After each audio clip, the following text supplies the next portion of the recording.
Hi, my name is Macy Nelson. I'm a lawyer representing the Thousand Friends of Maryland. Tonight, they asked me to consider the role that the state plays in the process of the analysis of the plan.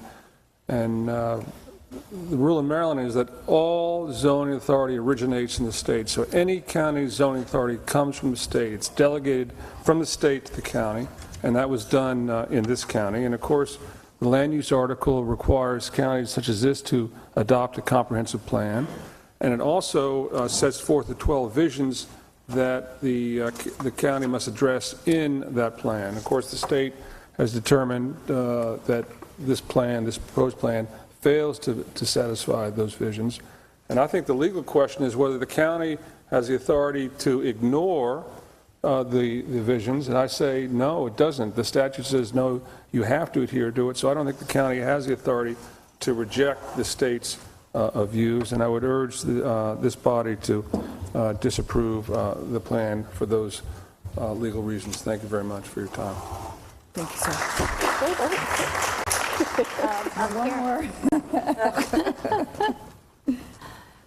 I'm Karen Bartholow. I've lived in Charles County since I moved here in '74. I currently live in Port Tobacco on the river since 1986. I hear about the Mattawoman, but we do have a Port Tobacco River too. And I've seen changes. I used to go in the water, actually. I don't anymore. We used to catch fish off the pier in the backyard. We don't do that anymore either because you can't eat it. The problems that we've had with the overflow of the La Plata sewage plant has done a lot of damage. Although the raw sewage isn't going in anymore, the flow of the water still erodes. So that is an issue. They talk about the individual septics. I know ours works because we check it every year. That might be an issue, but it doesn't compare to the water plant, the sewage treatment plant. The one thing I'm concerned about, I am against the plan as proposed. I was involved in this process from the beginning. We don't have we need to have the infrastructure first. And part of that is the water resources. And when I say water, I'm talking the water table. We've had to I've lived in 2 houses on the river in Port Tobacco since '86. Both houses we had to drop the well 50 feet.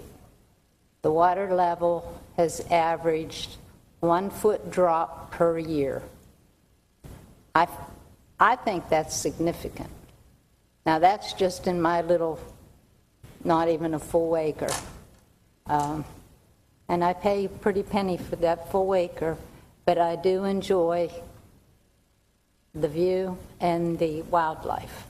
And I talk to my blue heron every morning, and I see the eagles, and when the osprey come in, they kick out the eagles, and it's an annual event, and it's fun to watch, and the hummingbirds and all.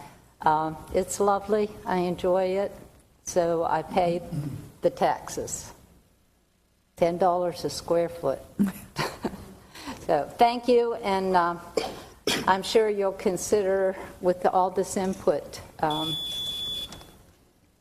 a good plan, a better plan. Reject the draft comprehensive plan.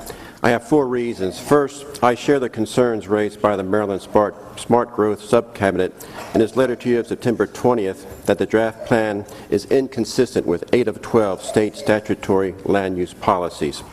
Secondly, if you approve the plan, you will cause irreversible damage to Mattawoman Creek. That will become part of your legacy as county commissioners, both in word, it'll be part of the written record, and also in deed. People will remember you as they watch the Mattawoman Creek deteriorate over time. Third, the legitimacy of the process that created the plan has been called into question.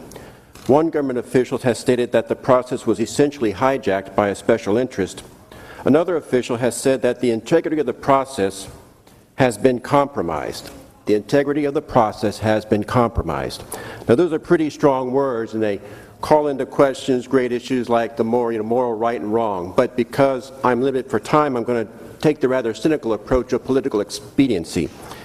If you approve the plan, you approve the process. You can't separate the plan from the process. If you approve the plan, you will own the process. You can't hide behind the Planning Commission. It will become part of your record that you'll take into the next election. So even if you like what's in the plan, even if you think you're confident that you can defend the plan, you need to ask yourself, can you defend the process? Because you'll certainly be given a chance to do so. And my last concern has to do with our relationship with the state. If you approve the plan, I'm afraid that you are going to lessen the amount of trust that the state has in us. Mutual trust is foundational to a successful partnership between county and state. I don't know how much capital we have in the state capital at the present time, but I would rather not spend any of it on this plan. It's just not worth it. So I ask you to please reject the comprehensive plan. Thank you. Thank you. Mr. Sondheimer, if you'd come up, please. And Ms. Still, I'm not here for Agenda 21. I mean, I am one of the rural landowners that we're talking about here who wants to have property rights. But the one thing I haven't heard addressed here whatsoever tonight or at anything else is, not the watershed, but the water table. We are on wells over here. You can't just throw 1,000 more straws in the cup that is our aquifer and expect the people who have wells who have been there for 20, 30 years, now I'm going to have to spend another, $5,000, $10,000 to have my well re-drilled because my neighbor's going to throw up 5 or 6 more houses, and my other neighbor's going to throw up 5 or 6 more houses. And like I said, that's the thing. You see, this is an insult to plans, because there is no plan. It's just developed. How do you build a house without a foundation? You're putting the windows in this thing before the foundation is poured. You can't develop until you have the infrastructure. You need the schools first. They say you got to spend money to make money. Well, these developers, the realtors and the people that they're paying for their votes are making billions of dollars. When you look at this plan going from 20 to 3, I'm seeing tens to hundreds of billions of dollars of real estate value right there. Well, I think that a big chunk of that needs to go to build our schools. Before you buy a lot, you want to develop it, you need to pay a chunk for the schools. You got to pay a chunk for the roads. You got to make them spend the money before they can make the money, because otherwise our schools are going to go downhill and we're going to be PG County. Our rivers are going to be the Anacostia, and our quality of life is going to go completely to crap if we don't keep up our standard of life. Build the schools, build the roads. But don't just go developing before you have the infrastructure there to support it, because that just degrades the rest of everything else we have. Kelly, Thank you. Vice President Collins, Commissioner Davis, Commissioner Robinson, Commissioner Rochi, good evening. I am Ben of Royland. I'm the treasurer of Southampton Homeowners Association at Bryans Road. And I want to thank all of you for this opportunity, for this public hearing to be heard.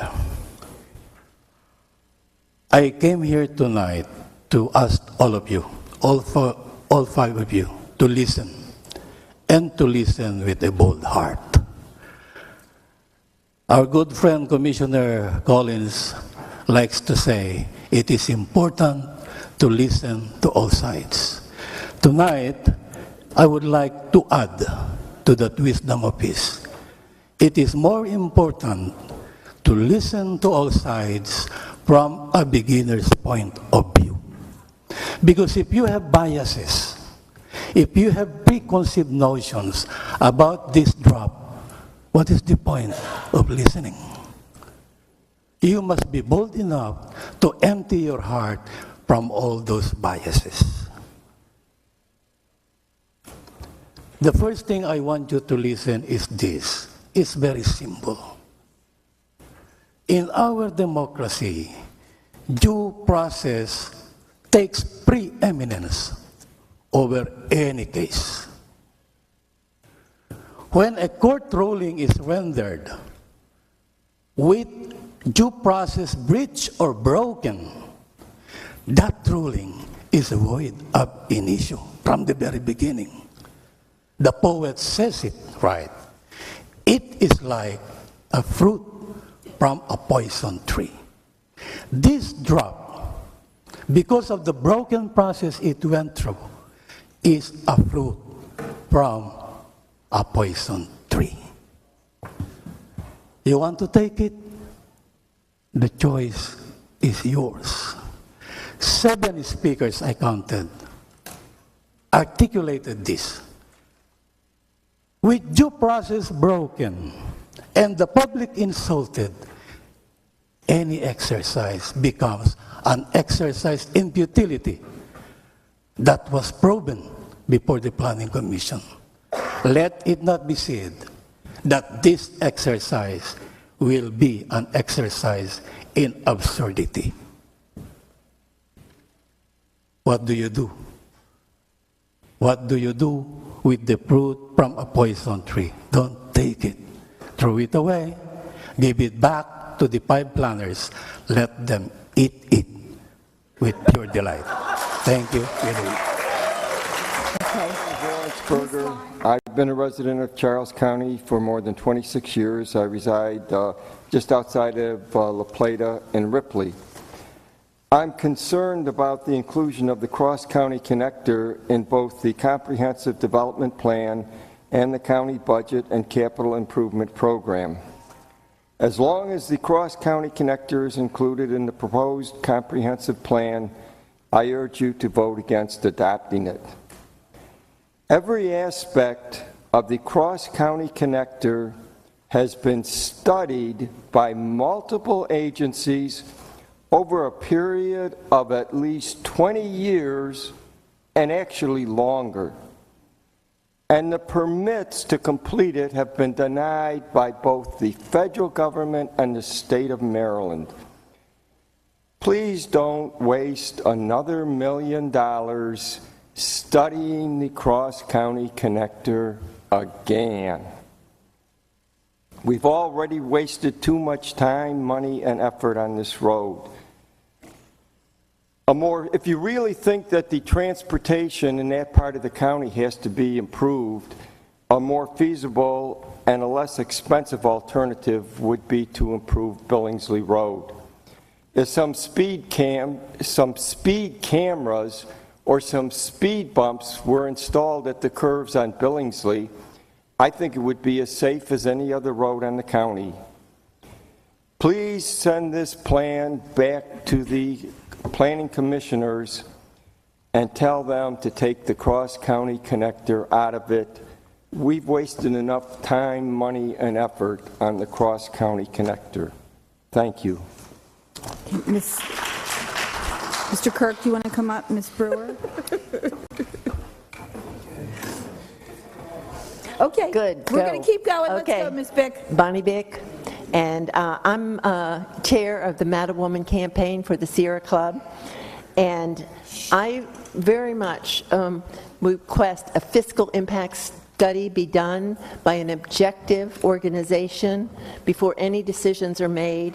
And I would very much like to talk just for a very short time about the high value of Mattawoman Creek and the, I'm going to try to talk in shortcut, and it's a $40 million annual bass fishery.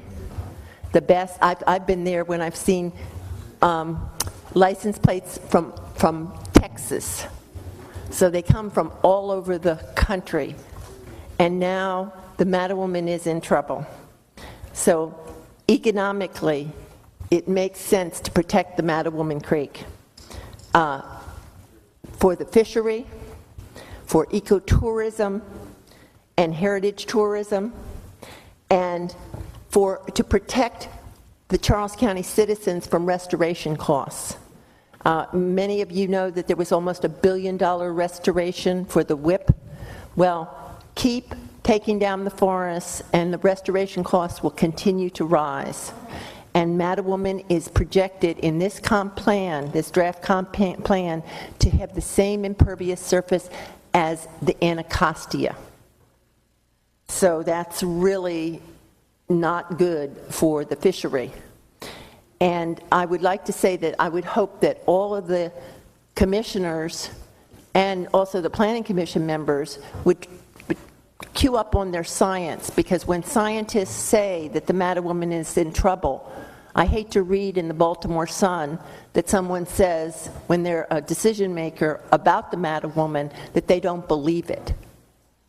So I just would like to say, I would like to save something for the children.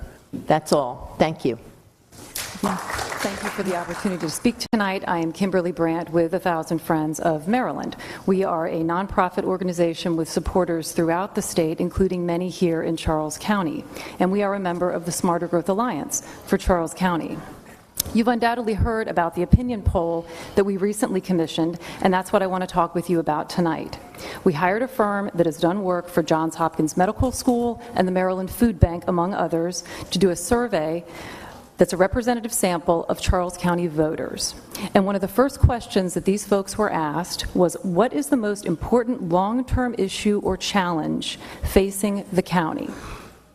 So the top 3 issues identified were traffic, schools, and sprawl development. So you have a plan before you tonight that is going to make these 3 issues worse. Voters were also asked about 10 possible priorities for the new comprehensive plan. So 91% of the people surveyed said that the new plan should protect local waterways like Mattawoman Creek and the Port Tobacco River. So the plan before you tonight fails to do that. It was made very clear to the Planning Commission by natural resources experts that this plan, the BGI plan, will ruin the Mattawoman Creek and Port Tobacco River fisheries. 75% of the people that were surveyed said a new plan should protect most agricultural land from development. The plan before you tonight also fails to do that. The plan states in Chapter 3 that farming will continue in the near future, but, and now I'm quoting, the long-range land use over time can be replaced by rural residential housing on large lots as the dominant use. So, goodbye farming, hello houses on large lots. Interestingly, you did your own survey in 2011 as part of the public outreach effort for this plan, and the results of that survey are on your website, and not surprisingly, they're very similar to the results that we obtained.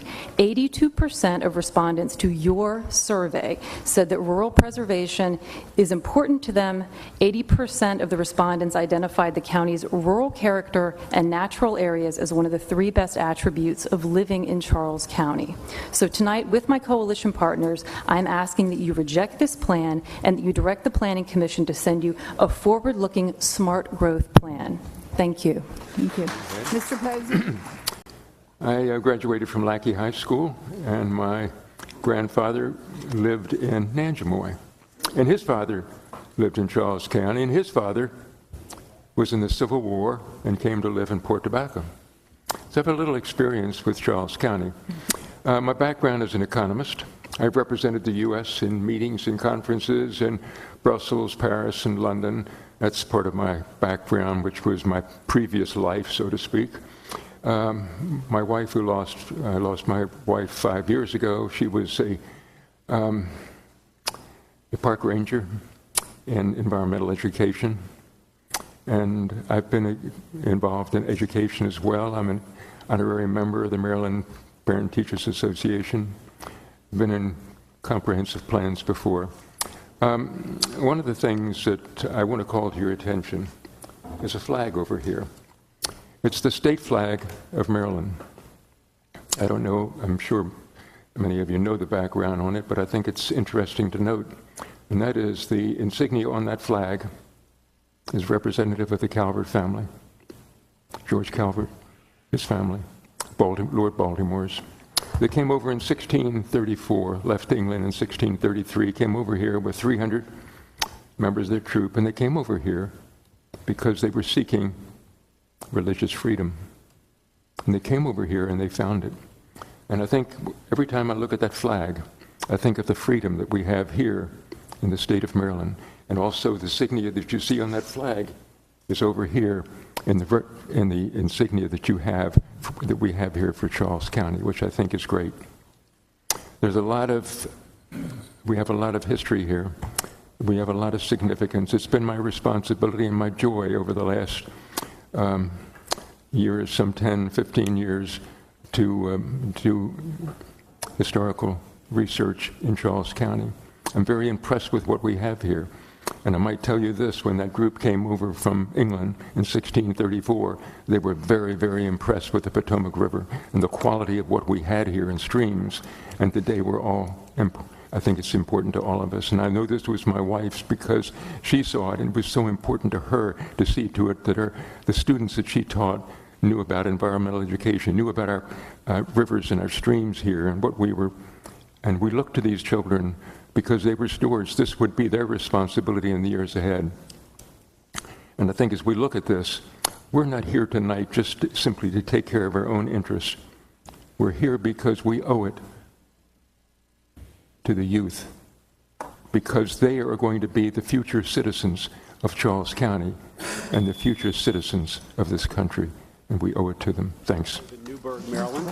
I'd also like to thank you for letting us as citizens participate in the democratic process. I'm also the president of Southern Maryland Audubon Society, and we're a nonprofit conservation organization made up of over 800 members from Charles, Calvert, St. Mary's, and southern Prince George's County. We have 200 members that live here in Charles County. And our mission is to foster the stewardship of birds and wildlife and our natural resources and the environment through education and conservation. We urge you to not approve the proposed comprehensive plan for Charles County. Charles County has a long history of democracy dating back to the days when county residents such as John Hanson, William Smallwood, and Thomas Stone made decisions that had a positive impact on our county, state, and country's existence. If you approve the plan, what do you think that will do to our county? Would you like to leave a legacy of natural heritage or one of asphalt and cement? Voting for the proposed plan will not only be an insult to our democratic process, but also to those forefathers. And so I ask that you help restore our faith in democracy and return to the process that involved truly participation of the citizens. Charles County is the home of 4 important bird areas, which are areas of land that are considered to support significant populations of birds considered vulnerable. They're Mattawoman Creek Important Bird Area, Chapman Important Bird Area, Zacchaeus Swamp Important Bird Area, and Nanjamoy Important Bird Area. And they're in parts of the county where natural habitat still remains. They include a number of birds, including species of threatened and endangered, and habitats that are endangered as well. If the habitat specialists, which are birds that need specific habitats, were gone, it would be because the ecosystem is no longer good. If you vote for the proposed plan, you'll be saying goodbye to a number of forest interior dwelling species, including the prothonotary warbler, Kentucky warbler, the worm-eating warbler, and the wood thrush. You'd also be sending a packing ticket to the whippoorwill, red-headed woodpeckers, prairie warblers, and barn owls and bald eagles. The habitat fragmentation and water quality degradation associated with the proposed plan would be devastating not only to birds and wildlife and people, but the economy of the county as well. Due to our proximity to Washington, D.C. and Baltimore, in the suburbs, the county hosts a number of eco-tourists who also come here because the place is still natural. They spend time and money here, go birding, observe wildlife, hike, fish, bird, and hunt, and we would also lose their money Mr. Callahan. enjoying the wild Charles County. Thank you. Thank you. Benjamin Ms. Dyer, if Disraeli you'd like- once said there are lies, damn lies, and statistics. Since I question his credibility, let's look at the comp plan's biggest statistics pusher. 9 years ago, Murray Levy, then Commissioner's president, stated he did not want citizen input for a falsely advertised minor league baseball stadium. He apparently did not care what the people, Charles County's voice, had to say about his 20-year-old idea of having professional baseball in Southern Maryland. He is now paid not to care. Major league proximity rules prevent Charles County from ever having a minor league team. So we ended up with an independent professional baseball team whose players are paid below poverty level in a stadium that cost over 70% more than Mr. Levy's advertised cost. Just prior to his leaving the county, he approved a citizens group to be formed for the revitalization of Hughesville. This had nothing to do with the stadium. I served on that committee. I put my heart into it. I enjoyed working with the people. Some knew more than me, some cared more than me. But we all wanted something good for Hughesville. Our consensus was that we did not want that stadium. The Hughesville Revitalization Committee worked hard. We joked, we sacrificed. We held workshops to see how others from Hughesville felt about our ideas. The information was consolidated and we worked more. Then we held another workshop, and the Hughesville Revitalization Plan was formed. My signature rests proudly on that plan. Levy says we've been rated as 15th for the U.S. in income, with Waldorf being one of the best places to live, and we preserve about 80% of our land. He has stated 43 years of planning has led us to where we are today. I agree with him, at least about where we are today. In reality, his vision and leadership have led us to more traffic, higher taxes, deteriorating swamps, groundwater supply issues, residents with failing septic systems, trailer parks, deteriorating breeding grounds for prized fish, population that exits the county to go to work each day, and mediocre schools with the highest per capita rate of children in trailers. He was part owner of what's now Chapman State Park. He lobbied for its development, not its preservation. This is why he insisted on a cross-county connector, even though the state would never pay for it. Now he wants to reduce the preserved land in Charles County to 8% and break it up as though it were a series of Bantustans, such as those used in Israel's West Bank or apartheid South Africa. This is unacceptable. So really, are we that great? Can't we do better? Let's scrap this ill-begotten proposed comprehensive plan that, to his delight, well, BGI's too, ignored what the people of Charles County agreed upon during workshops and charrettes, which appear to have been charades. Charles County can do so much better. Send the proposed comp plan back and its tier map back to the Planning Commission for incorporation of the merged scenario. Thank you very much. Ms. Dunn. Please return the proposed comprehensive plan back to the Planning Commission with instructions to employ the studies the previous commission ignored, including a fiscal impact study. The proposed plan will degrade the Mattawoman Creek, home to one of the most biodiverse ecosystems in Maryland and the most productive fish spawning and nursery area in the entire Chesapeake Bay. I got my description from the county brochure on the Mattawoman watershed. The brochure speaks of mitigating the impact of impervious surfaces, but this plan puts the Mattawoman watershed directly in a huge development district with impervious surfaces predicted to be like those that affect the Anacostia River. Depending on voluntary mitigation would be like putting on a Band-Aid after a shark has bitten off your arm. Bryan's Road should be designated a village, not an urban center, like the citizens wanted in the visioning workshops, and like 71% of the voters told the SGACC pollsters. The cross-county connector should not be in the plan to funnel growth to the western part of the county. The new road is a tax burden we cannot afford. There are already 3 parallel routes to go to Bryan's Road from the intersection of Middleton Road and Billingsley Road. The people that live on Billingsley do not have a choice. Use the $1 million you earmarked to chase away around the state and federal permit denials to focus on increasing the safety of Billingsley Road. Remove the cross-county connector from the plan. My road, Bensville Road, used to be Route 228. The new Route 228 is already a cross-county connector to the western part of the county. Its existence has made my road's problems worse. The number of subdivisions on Bensville Road increased, increasing the traffic. Bensville Road still has stretches without shoulders, wicked curves, people that drive way too fast, and full road closures when there's an accident. How will this be different for Billingsley if the cross-county connector is built? It is time to get familiar with the terms induced traffic and induced growth caused by new highways.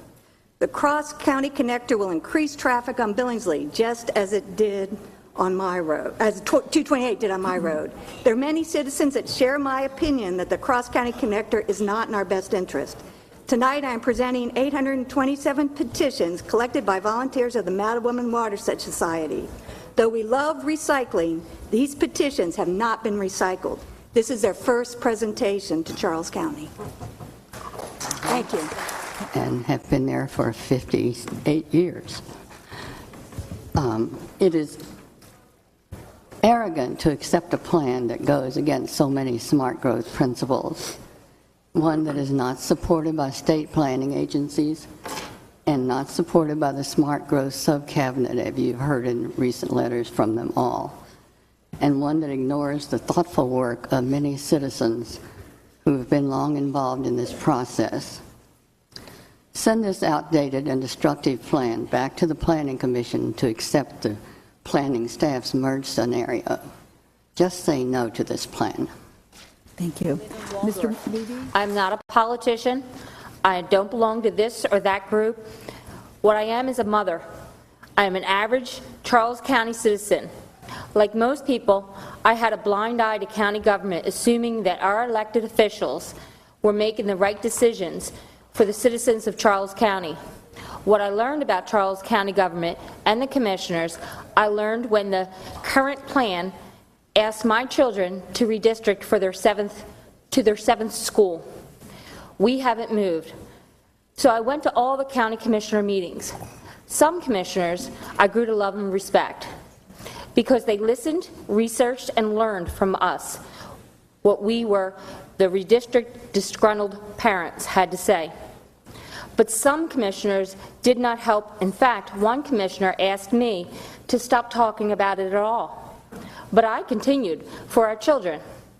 I learned about DRRAs and school capacity. Thankfully, the school board listened. I haven't read the comp plan, nor do I pretend to have the answers. But the state and the Maryland Department of Environment both read the comp plan. Both disagree with the comp plan. The state and the experts call the plan irresponsible and reckless, and worse yet, threatened to not fund our future growth, our rail line, our schools. What do some of our commissioners do?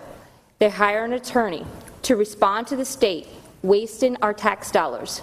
Another example of wasted money, they put $1 million aside for the county connector, a project the Corps of Engineers has denied over and over, while our schools have duct tape holding the carpet together, have trailers. Some schools have over 25 trailers. Some schools do not have air conditioner or floors. 3 of the county commissioners pushed the comp plan. This, to me, is equal to a group of irresponsible and reckless teenagers not listening to their parents. Is this what we want for Charles County? My name is Justin Dean. I'm a resident of Charles County, and I'm an Aquarius, if you're wondering. Probably not, but I am married. I have 3 kids. One is in kindergarten, and one is in preschool, and one is at home. Like I said, I'm a near lifelong resident. I've been here for 29 years in Charles County. And I would like to bring up a few things in my personal life that this plan would affect, and going into the plan, my perspective. Living here for so long, a lot of my friends, I recently had a reunion, and I invited 30 of my high school friends, and I had 3 show up. I don't think I'm that unpopular. Maybe I am. But most of them have moved off. Most of them are doing very well, but they're not living in Charles County, and they don't want to come back. There's nothing here for them. I keep hearing again and again that Charles County is doing really well, that the average income is way up. Money is not quality of living. Quality of life is not money. Today, I went to work at my cushy federal sequestered job, and it took me over an hour to get to work, and it took me over an hour to get home. I spent about 20 minutes with my kids, ate dinner, and then I came here. This is important to me. This plan, when I look up at that board, I see houses everywhere. Now, I understand the concerns, and I didn't understand this before tonight, that there are concerns of property rights for the owners. And I don't think it's a 20 or 3 and that's it. There are other solutions that we can come up with that can be thought of. One off the top of my head, you can have a small exception for families building houses on their property for other family members. It alleviates a lot of that problem, but it takes care of the large developers making these huge tracts of lands of unsustainable houses. So it's just going to bring in more housing and people that are going to overcrowd the roads that we honestly just don't have control over because it's all in PG County. Which brings me to another one of my points, which is the jobs in Charles County. While there are jobs, there are not a lot of high-tech, well-paying jobs. Unless you're a business owner, perhaps a real estate or landowner, there's not a whole lot here. There are a few things here and there. There's Indian Head, my brother works there. It's a good job for him. But lots of people, the Washington Post referred to us as a bedroom community. That's what you hear of. Let me see, I had a few more notes. I think I said my piece. I do not support this plan because I don't, the Madwoman, of course, I live in that area, but I don't think it's going to provide our community with enough of a community feeling, and it's not going to be sustainable. Today is not yesterday. We need a better, newer plan. All of this, as it has throughout the process, is compromise and reason. Well, compromise and reason is what occurred as the citizens met to discuss 3 scenarios, and then again as we agreed on a merged scenario. That was the compromise and the collaboration at its best. I'd like to note that I was in favor of scenario 1, but I compromised. Okay? I did not like everything in the merged scenario, but that was the compromise. The compromise is not what is before you. Ditching all of that work and adopting any scenario outside of all that effort is not the democratic way. For the sake of time, I just want to concur with the statements of so many people that have gone before me speaking out against. Many highly educated and concerned Charles County citizens have spoken out, and I want to specifically make this a point because I want the record to show that many of the people who have spoken out do have their doctorates, do have their PhDs, do have their master's degrees, are very, very experienced in their fields, and each has spoken out in accordance with the education that they've received. And I think that's important. Okay, and then I crossed out everything else, and I just want to say a couple of things. After listening tonight, I've made several independent comments. One, I moved to Marshall Hall and I bought land, but was told that I needed to buy more land. I did not claim that life was unfair. I complied because I know that a way of life here was being preserved. And that's what I have to say about all the people in their land. Sometimes life is not fair, but we're preserving a way of life for everybody. 2, the merge scenario does include the Waldorf supporting a walkable community, art district, housing, business, and that is a place that will attract our children.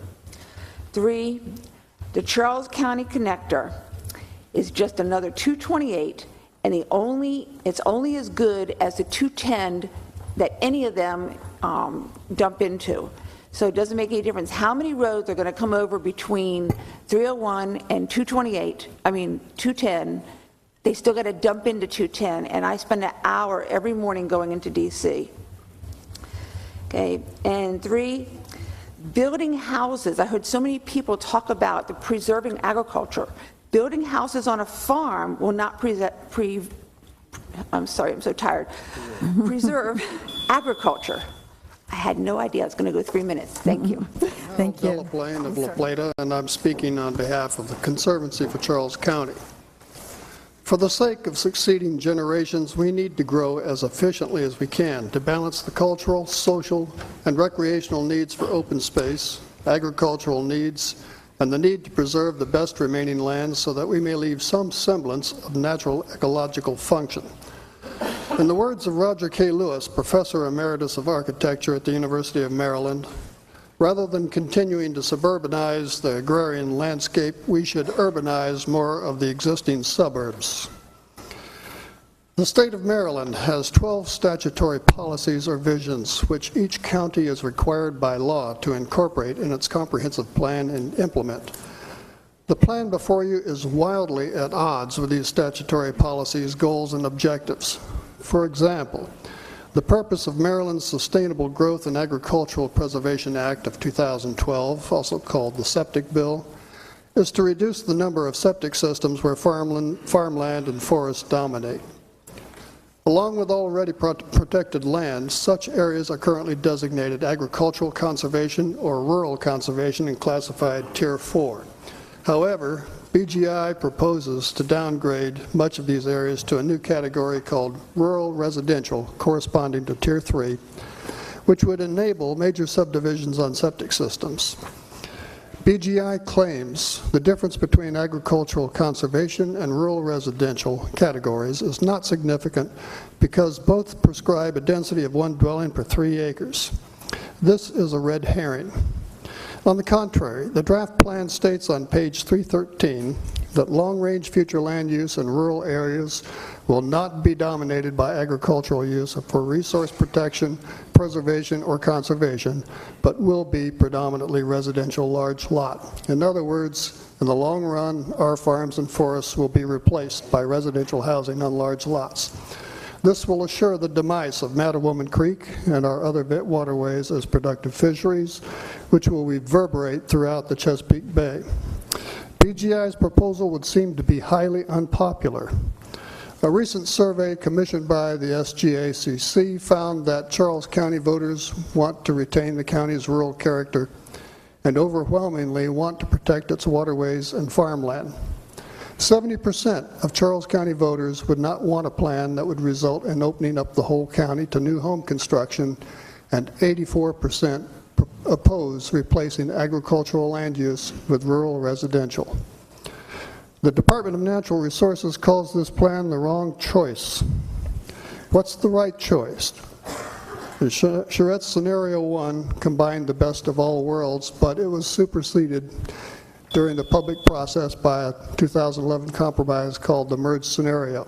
This could be a good place to start anew, and the Conservancy urges you to reject the plan. Thank you. Roadmap for better Charles County moving forward has been compromised by a private developer group, the Balanced Growth Initiative, with the help of a majority of the appointed Planning Commission.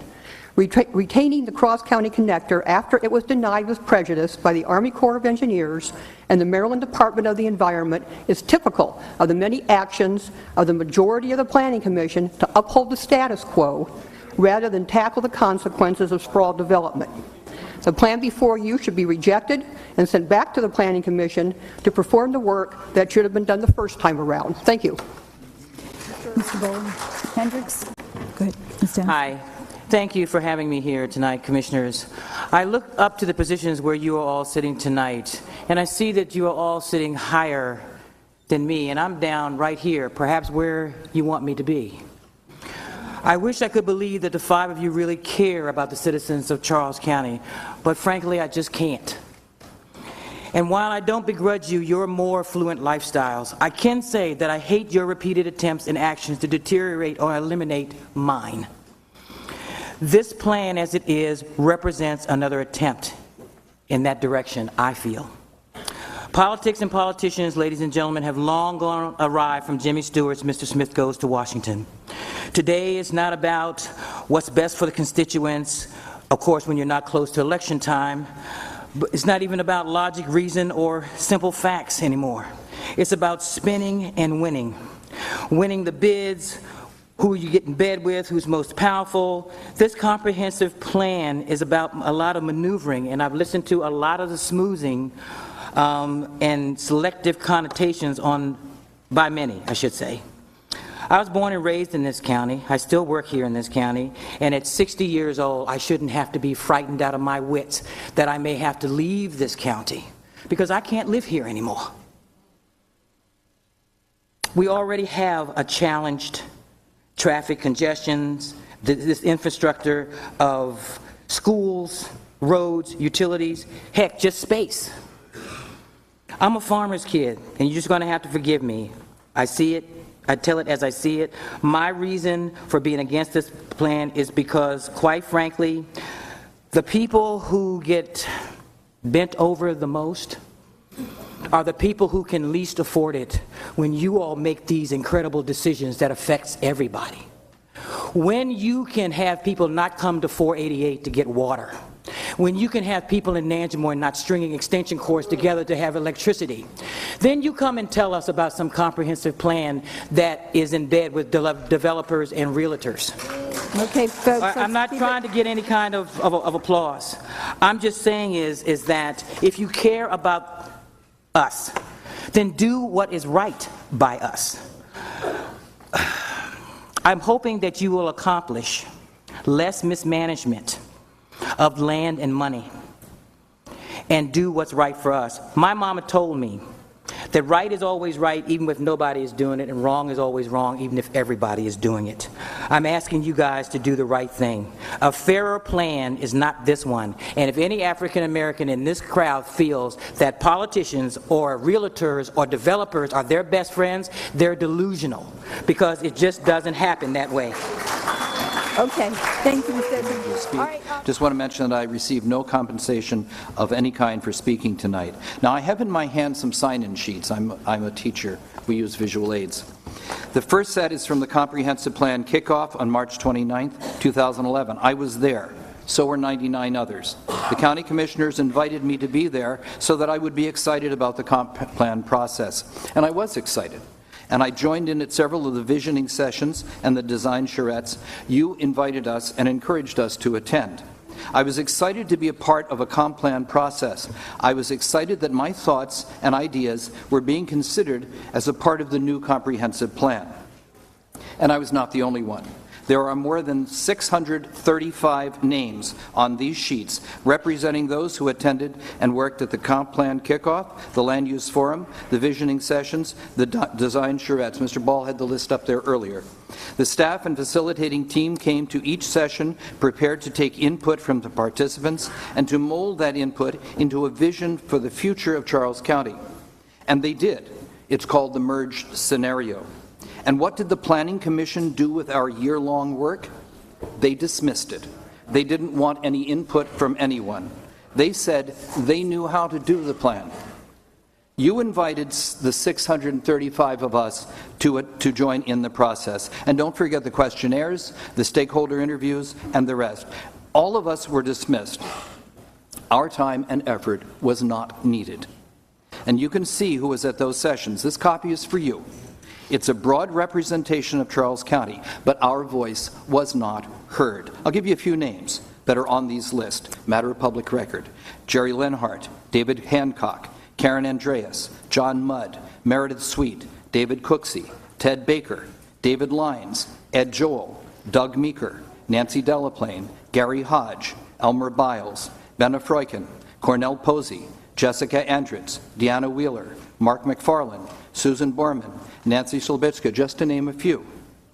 The list represents Charles County. And I'll say it again, our input and our ideas were dismissed by the Planning Commission. Our voice was not heard. You must vote no tonight and send the plan before you back for more work. Let our voice finally be heard through you. Vote no to this travesty in front of you. Hopefully we can get back to the scenario that we all worked on together to create. And as always, I thank you for your time. Thank you. And I'm a proud resident and landowner of Charles County for the past 15 years. This comprehensive plan before you does not protect the future of this community. This plan will only further worsen our overcrowded schools, congested roads, natural resources, and most of all, the beauty of this county. Please do not let this plan be hijacked by individuals who want to further line their pockets. Vote no. Thank you. Thank you, Ms. Christine Kahn of the Maryland Department of Natural Resources. I'm pleased to offer our comments in addition to those provided by Secretary Hall of the Maryland Department of Planning. Your abundant natural resources define the best of Charles County. The Mattawoman Creek watershed provides you with clean water for a world-class largemouth bass fishery. Your vast forested lands and clean, healthy waters rank third across the state for their natural resource values. The Zakiah Swamp watershed is rated as the most important watershed in Maryland for aquatic and wildlife habitats and rare plants and animals. Your economy and quality of life depends on the vitality of your natural areas.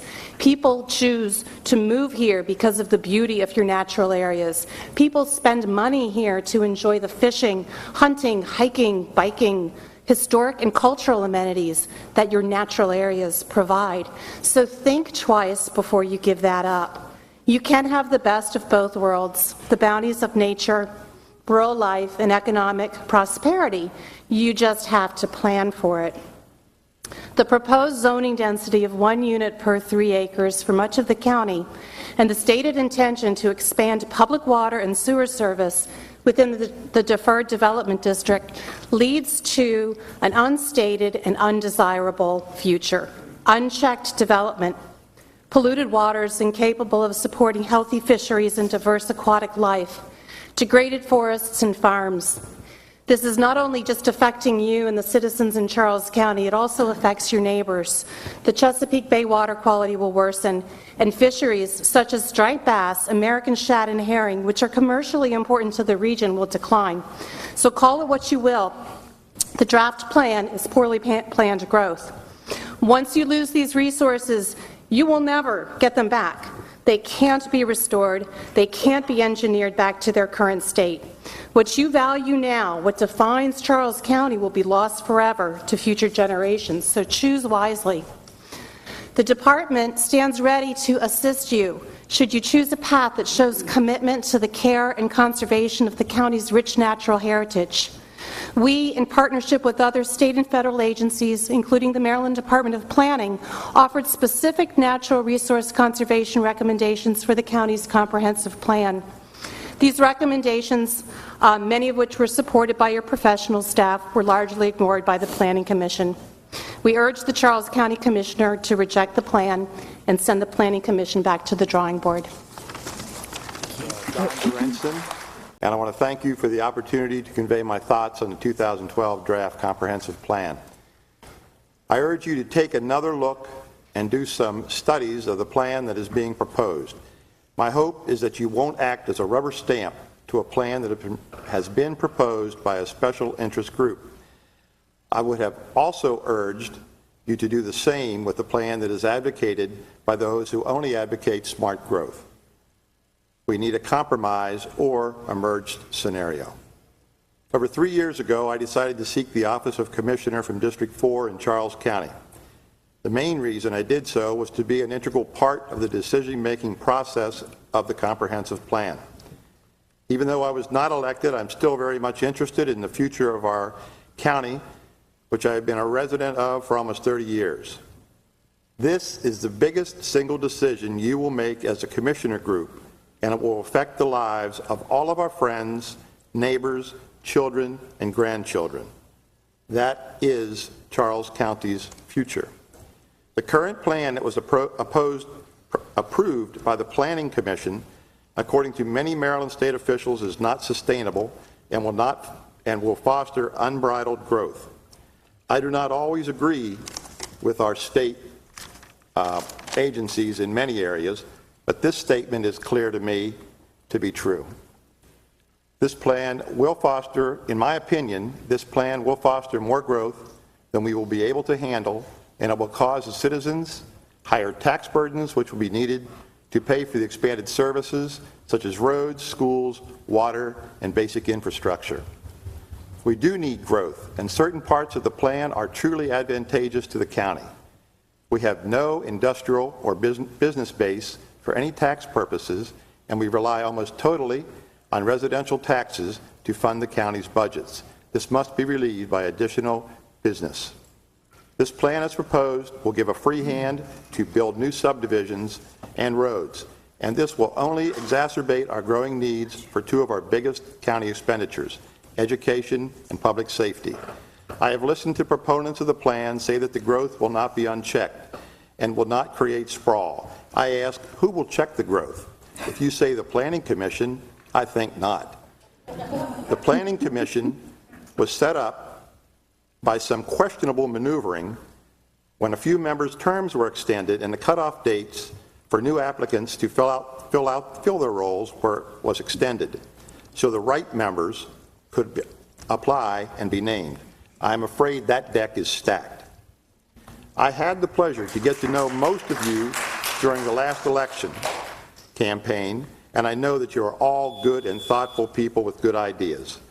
As a compromise between the plan that is proposed and proposals of Smart Growth Plan, I advocate you taking a look at it. Again, this is the most important decision that you will make as a commissioner group, and I hope you do it right. Charles County is counting on you.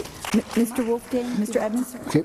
Good evening, Charles County Board of Commissioners, distinguished residents, friends, and BGI. My name is Courtney Edmonds, and I'm a resident of Waldorf, and I'm the former chair of the Charles County Planning Commission. I'm against the current draft of the comprehensive plan, and I'm also here tonight to present two requests. The first relates to a reasonable way forward with regard to your vote on the comprehensive plan. Tonight you've heard opposing viewpoints, most of which have been subjective and personal, some of which represent the best interests of Charles County, and some of which represent the best interests of the development community. Despite these opposing viewpoints, we all know that a majority of the Planning Commission refused to support an objective fiscal impact analysis and environmental impact analysis of the competing plans. We also know that the Maryland Department of Planning has raised specific and serious concerns about the $2 billion impact and the material adverse economic environmental impact of the proposed plan.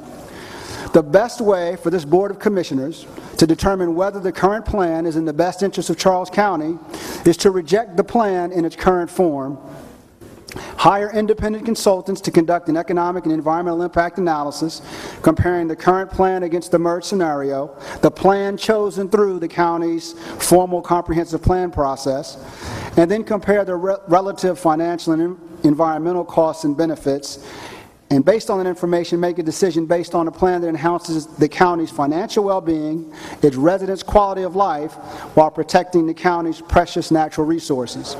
I respectfully request that this board undertake the foregoing process. The second request is on behalf of good governance, common sense, and fairness. Surely we can all agree that these main ingredients are essential for this board to fulfill its fiduciary obligation to the county.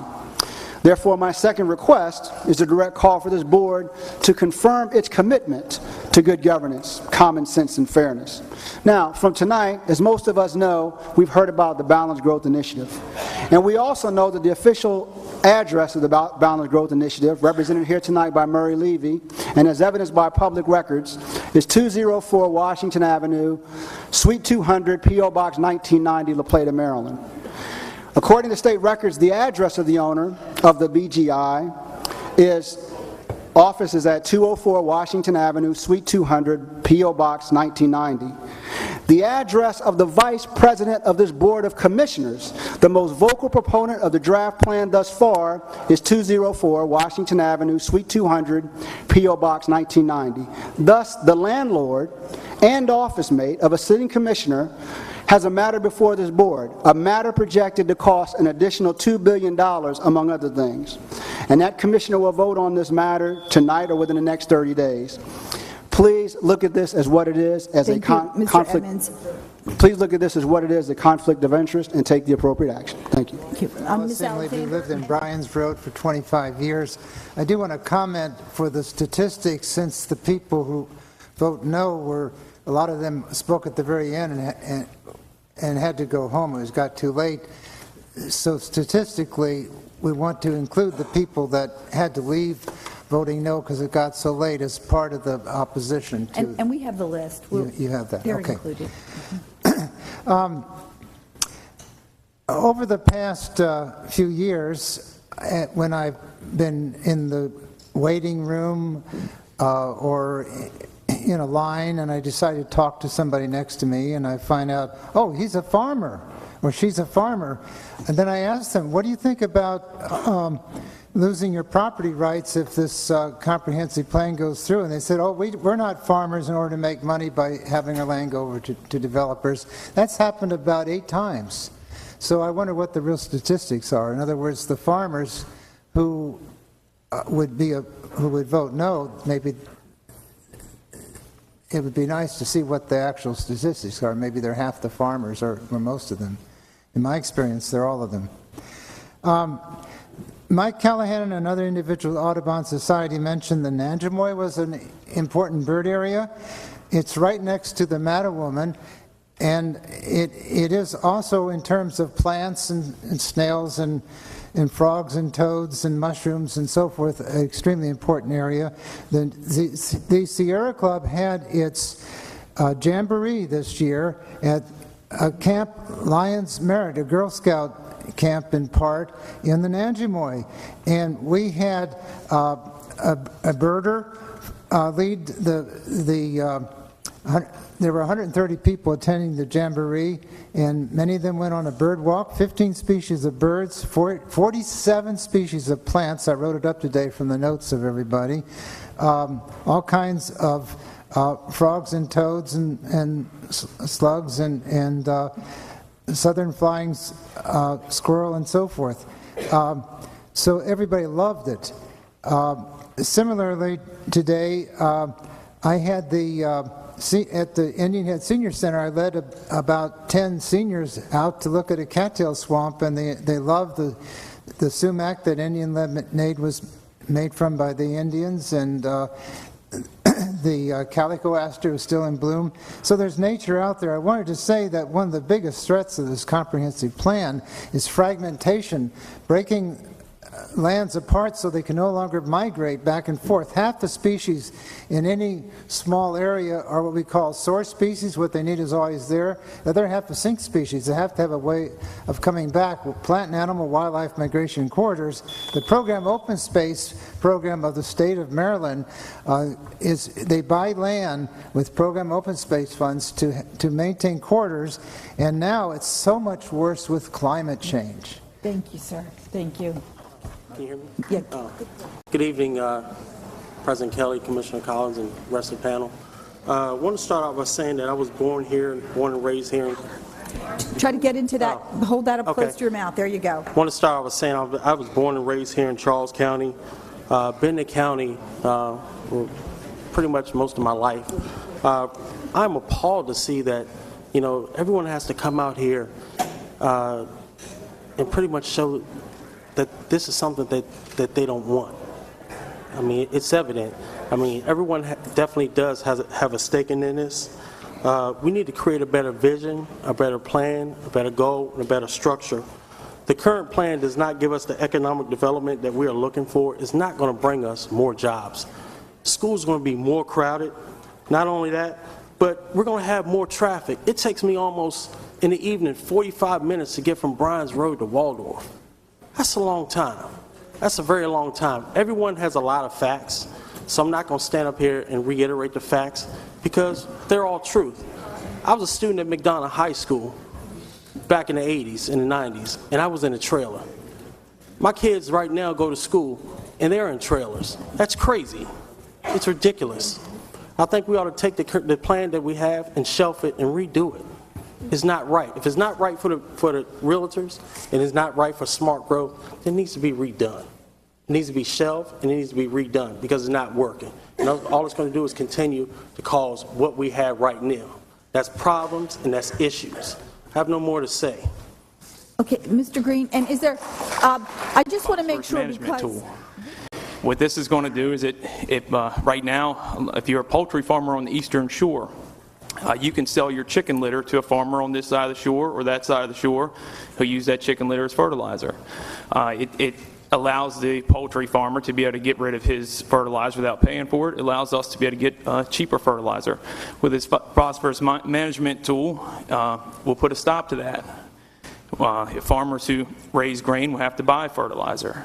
If you are a chicken farmer on the Eastern Shore, you'll have to pay somebody to get rid of your chicken litter. And if that doesn't run Purdue off of the state of Maryland, I'm not sure what will. the same people are telling us they're trying to help agriculture are the same ones implementing laws that are killing it. We don't trust the people telling us to do this. We love agriculture. We love farming. No land use plan is going to preserve agriculture. Not this one. Not the one that the environmentalists propose. None of them will. If we could spend this much time and energy developing ways to bring up the next generation of farmers, that would be great. We could preserve our own land and our own agriculture. But it's just not happening. But I'm not going to beat a dead horse to death. I support the plan that's in front of you. Thank you. Thank you, Mr. Hickman. Mr. Ulmer, and if we could bring... I am not a native of Charles County. However, I've been here for 45 years, so I'm pretty close. I've been to a lot of the Planning Commission meetings over the course of the years and listened to them. And Charles County has done a pretty decent job overall in protecting our rural roots. In a lot of those meetings, I want to commend the commissioners for this long night in your attentiveness, because I've been to a lot of meetings of which the board has been less than attentive. So I appreciate that right there, because now I know that in the Maryland Independent, when they suggested that minds were already made up, that your attentiveness is telling me maybe not so. Maybe you're listening to the residents of Charles County, and I appreciate that very much. I'm not going to go into all the different things that have been said. I am primarily against this plan. I am more towards smart growth. I think that this plan could be amended and serve us quite well. The problem with comprehensive plans, as I have seen over the years, is we deviate from them. We amend them, and we sometimes amend them in the wrong direction. To me, the wrong direction is large growth. We're seeing an influx in this county of lots and lots of housings. And then you drive through the county, and what you see is a lot of abandoned houses, a lot of foreclosed houses. So do we really need a whole bunch more houses? There's a lot of them out there that could be utilized. I mean, you know, it's not that we're trying to deny people from coming to our county, but we can't afford everything. My taxes in the past 30 years, my property taxes have gone up 120%. That's a lot. I am now a senior on fixed income. Makes it difficult, you know. But I love Charles County. I raised my family here. I'm raising my grandkids here as well. Well, my kids are raising them and attending the schools. Anyway, there's just a couple of different things that I wanted to say. Is I don't use many services where I'm at, but I pay for a lot of services in the development areas.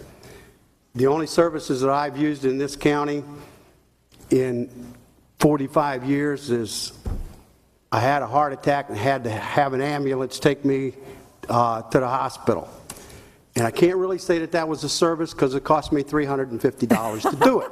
I knew it was coming. So I'm just, what I'm basically saying is we can do better than what we've got here now. I hope you have an open mind. I don't have a doctorate before me. I'm not an Esquire, but I know that this is a dumb plan. I think you know too. Thank you. Thank you, sir. Yes, sir. My name is Lawrence Berger. My name is Joan Herbert, and I live in Hughesville, Maryland. First of all, I want to say I oppose the passing of the comprehensive 2013 plan. Then, if you would be so kind, I have 3 things I would like for you to consider before casting your vote. First, think. Explore all your avenues again. Second, talk. Discuss all points of view again. And third, act, only when all the avenues have been exhausted. Let's try to work together and make a fair decision for all citizens of Charles County. Thank you. Thank you. Yeah, why would I ask such a silly question? Go ahead, Mr. Ippolito. And Mr. Joel. I don't think anybody will have problems hearing me. I am Vinny Ippolito. I'm a Waldorf resident. I've lived in Charles County for 31 years. Recently, we have watched on a national level where two groups of people, political parties, were unable to communicate with each other and brought our government to a standstill. Over the past couple of years, we have seen the same stagnation in our county between two groups of people. The environmentalists, a group that has been around a long time. I can recall them back in the 70s when I was a kid in high school. The second group, the Balanced Growth Initiative. They have only been around a little over 2 years, I guess, now. Who are they? They are represented here in this room. I know many of them personally. They are good. They are business people, developers, and realtors. They are good men and women. Many of them make money by selling and developing land, farms, acreage, houses, etc. We all make money in one fashion or another. I am a pharmacist, a self-employed businessman. I have a pharmacy in Waldorf and one in Indian Head. I make money by filling prescriptions. In the world we live in today, there are many people that would pay cash for oxycodone prescriptions. There are doctors that would write these prescriptions. There are pharmacists that would fill these prescriptions for cash. I could make a lot of money. I have to make a conscious decision that opposed to making a lot of money for myself, I am going to do what is best for my community as a whole and not fill these bogus prescriptions. Einstein said it best, try not to become a man of success, but rather a man of value. This is where I think the people behind the Balanced Growth Initiative have gone astray. Not looking for what is best for the community as a whole, but for their own personal gain. To them, I will respond with another Einstein quote, only a life lived for others is a life worthwhile. It is up to each one of us in this room to compromise and come towards the center. The current proposed comprehensive plan is not a compromise plan. I ask each one of us in the room to make a choice based on overall good it does for all of us as a group and not just for oneself. I implore the county commissioners to search their souls and ask if the current plan is good for all the citizens of Charles County and not just good for a select few. I thank you for the time to present my views. I wish each one of you the very best and Godspeed in making this decision for us. Thank you. Okay, Larson, and I live in La Plata, Maryland. I urge you to please reject this plan. This plan will lead to overcrowding. All of the reasons have been stated, so I'm not going to bore anybody by restating them again. Please reject this plan. It's going to affect the value of your home. But most of all, it's the overcrowding of the schools and the roads that this plan will produce. Certainly the environment will be affected. We all know about that. And we want to keep the precious resources we have at present. And if you get this plan, unbridled growth will take place. Please, reject the plan. Vote no. And I live in Waldorf currently. I'm originally from Washington, D.C., and until 9 years ago, I only lived in northern Prince George's County. While driving through Waldorf to get to King George to visit a friend, I discovered how beautiful Charles County really was. I never thought growing up that I wanted to or even imagine living in Charles County. However, I saw how beautiful it was. I saw the open spaces. I saw the trees. I saw the forest, the greenery, and I loved it. And within a year of that time, I moved to Charles County. I sold my home in PG and I moved here. A year after that, my sister moved here because I talked about Charles County so much.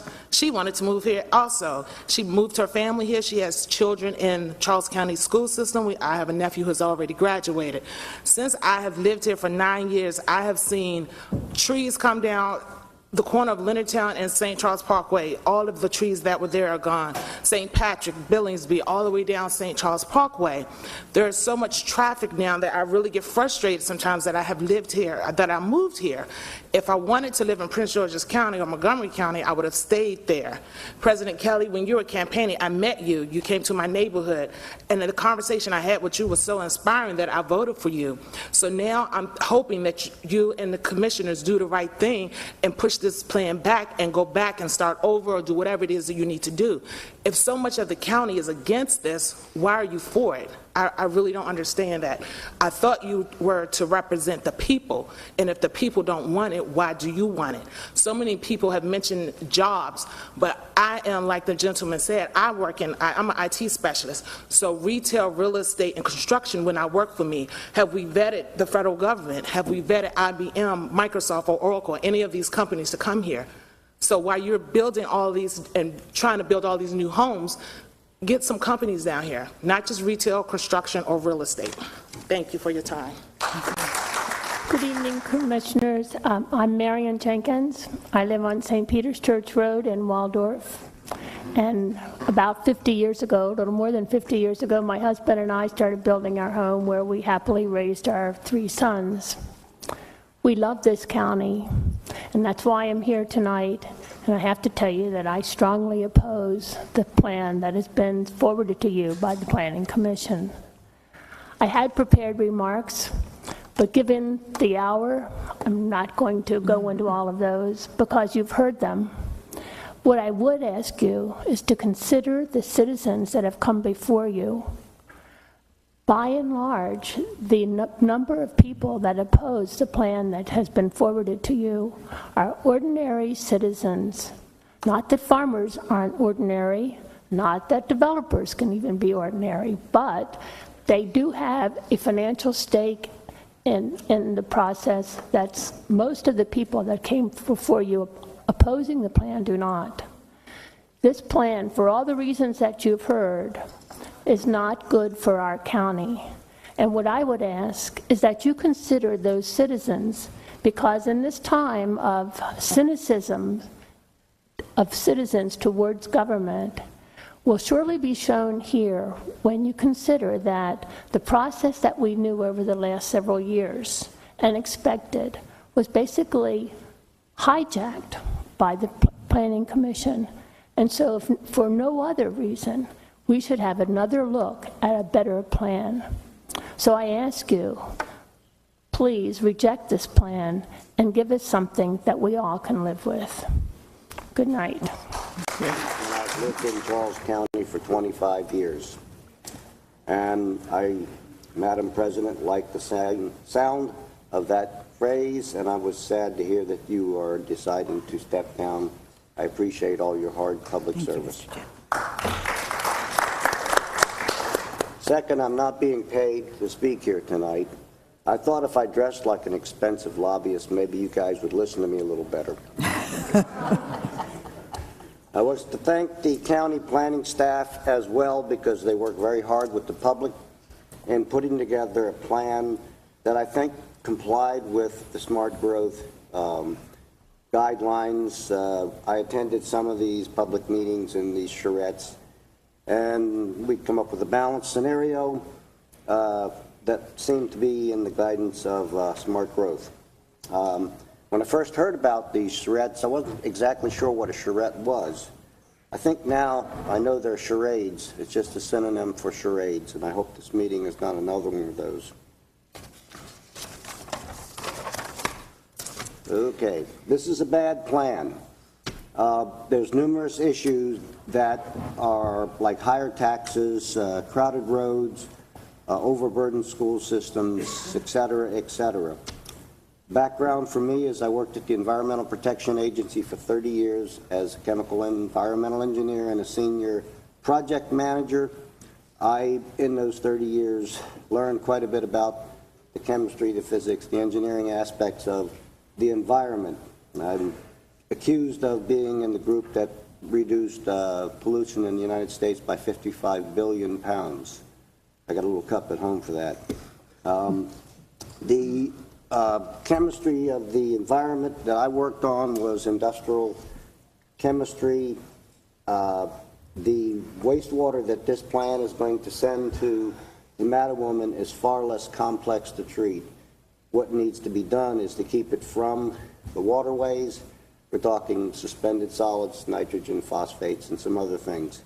They're easily controlled on a point source system, but if you're dealing with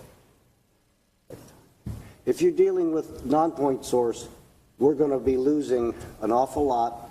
Once the rivers absorb that pollutant, it's going to be difficult to reverse the process, and eventually what will happen is that you're going to kill the Mattawoman. I wanted to get into something called biological oxygen demand, but it looks like I'm running out of time. That'll be in my written comments. I guess I better hurry up and say what I really wanted to say. In 2040, when Angela Breck is interviewing Murray Levy about his comprehensive plan, Angela's going to ask him, Murray, why is the Mattawoman dead? And Murray's response will be, it's not my comprehensive plan, it's all those dead fish. Okay, thank you, Mr. Jett. Same place she does. I just want to say one thing. You people were voted in to do what's best for the citizens of Charles County. As you've heard tonight, the overwhelming majority feel that this plan before you is not the right plan.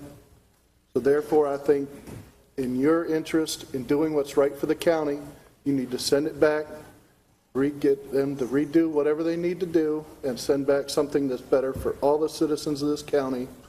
So otherwise, all the people that are sitting here telling you that this is a bad plan, if you vote for it, they're going to be the ones that are voting against you in a year. I'm going to talk about two things, property values and economic development. The Census Bureau reported that there are 55,000 households in Charles County with 2.86 people per household. Overwhelming majority of them are on less than 5 acres of land. For the overwhelming majority of households, this is the only land they own. This includes many of the black voters in the county. There are dozens of studies that report in those jurisdictions that value open space, trails, waterways, and undeveloped green space, there is a discernible increase in the property values. The National Recreation and Park Association reported that a 20% increase is, quote, a reasonable starting point, end of quote, for the rise of values. A report by the Connecticut Office of Legislative Research stated that a 1993 Maryland study found that preservation of a significant tract of forest land in Baltimore County accounted for at least an increase of 10% in the value of a house within 1 mile of the tract and 15% in the value of a house within 1/4 mile. This is property value that would accrue to that majority of landowners who own small lots. So by failing to preserve green space and forests, this plan is stealing property value from the majority of landowners in Charles County. The comprehensive plan surrounds the Indian Head Rail Trail that brings thousands of visitors to Charles County each year with the development district. Since 2010, the town of Indian Head has been working on an economic development plan based on exploiting the popularity of the Indian Head Rail Trail. We decided to brand ourselves as a trail town like the towns along the C&O Canal have done so successfully. The consultants we hired cited 3 threats to our success in carrying out this Trail Town initiative: a threat to the rail trail, a threat to the Mattawoman Creek, and a threat to the Village Green. This plan opens the rail trail to developments like Shad's Crossing Townhouse development at 225. I've spoken to dozens of visitors on the trail trail from Wisconsin, Missouri, Virginia, Pennsylvania, just to name a few. They've all unanimously stated that they would not come back if the rail trail was subjected to development. The interagency task force that included scientists from EPA, DNR, and MDE reported that continued development in the Mattawoman watershed promoted by this plan will kill the creek. Thus, it's obvious this will ruin Indian Head's Trail Town initiative, as well as cost the county $41 million spent by bass fishermen and the millions of dollars spent by other users of Mattawoman Creek and by the out-of-county rail trail users. The alleged concern for the economic development of western Charles County by the supporters of this comprehensive plan is shown to be just so much hot air. Therefore, I want to remind the board, we are the 99%.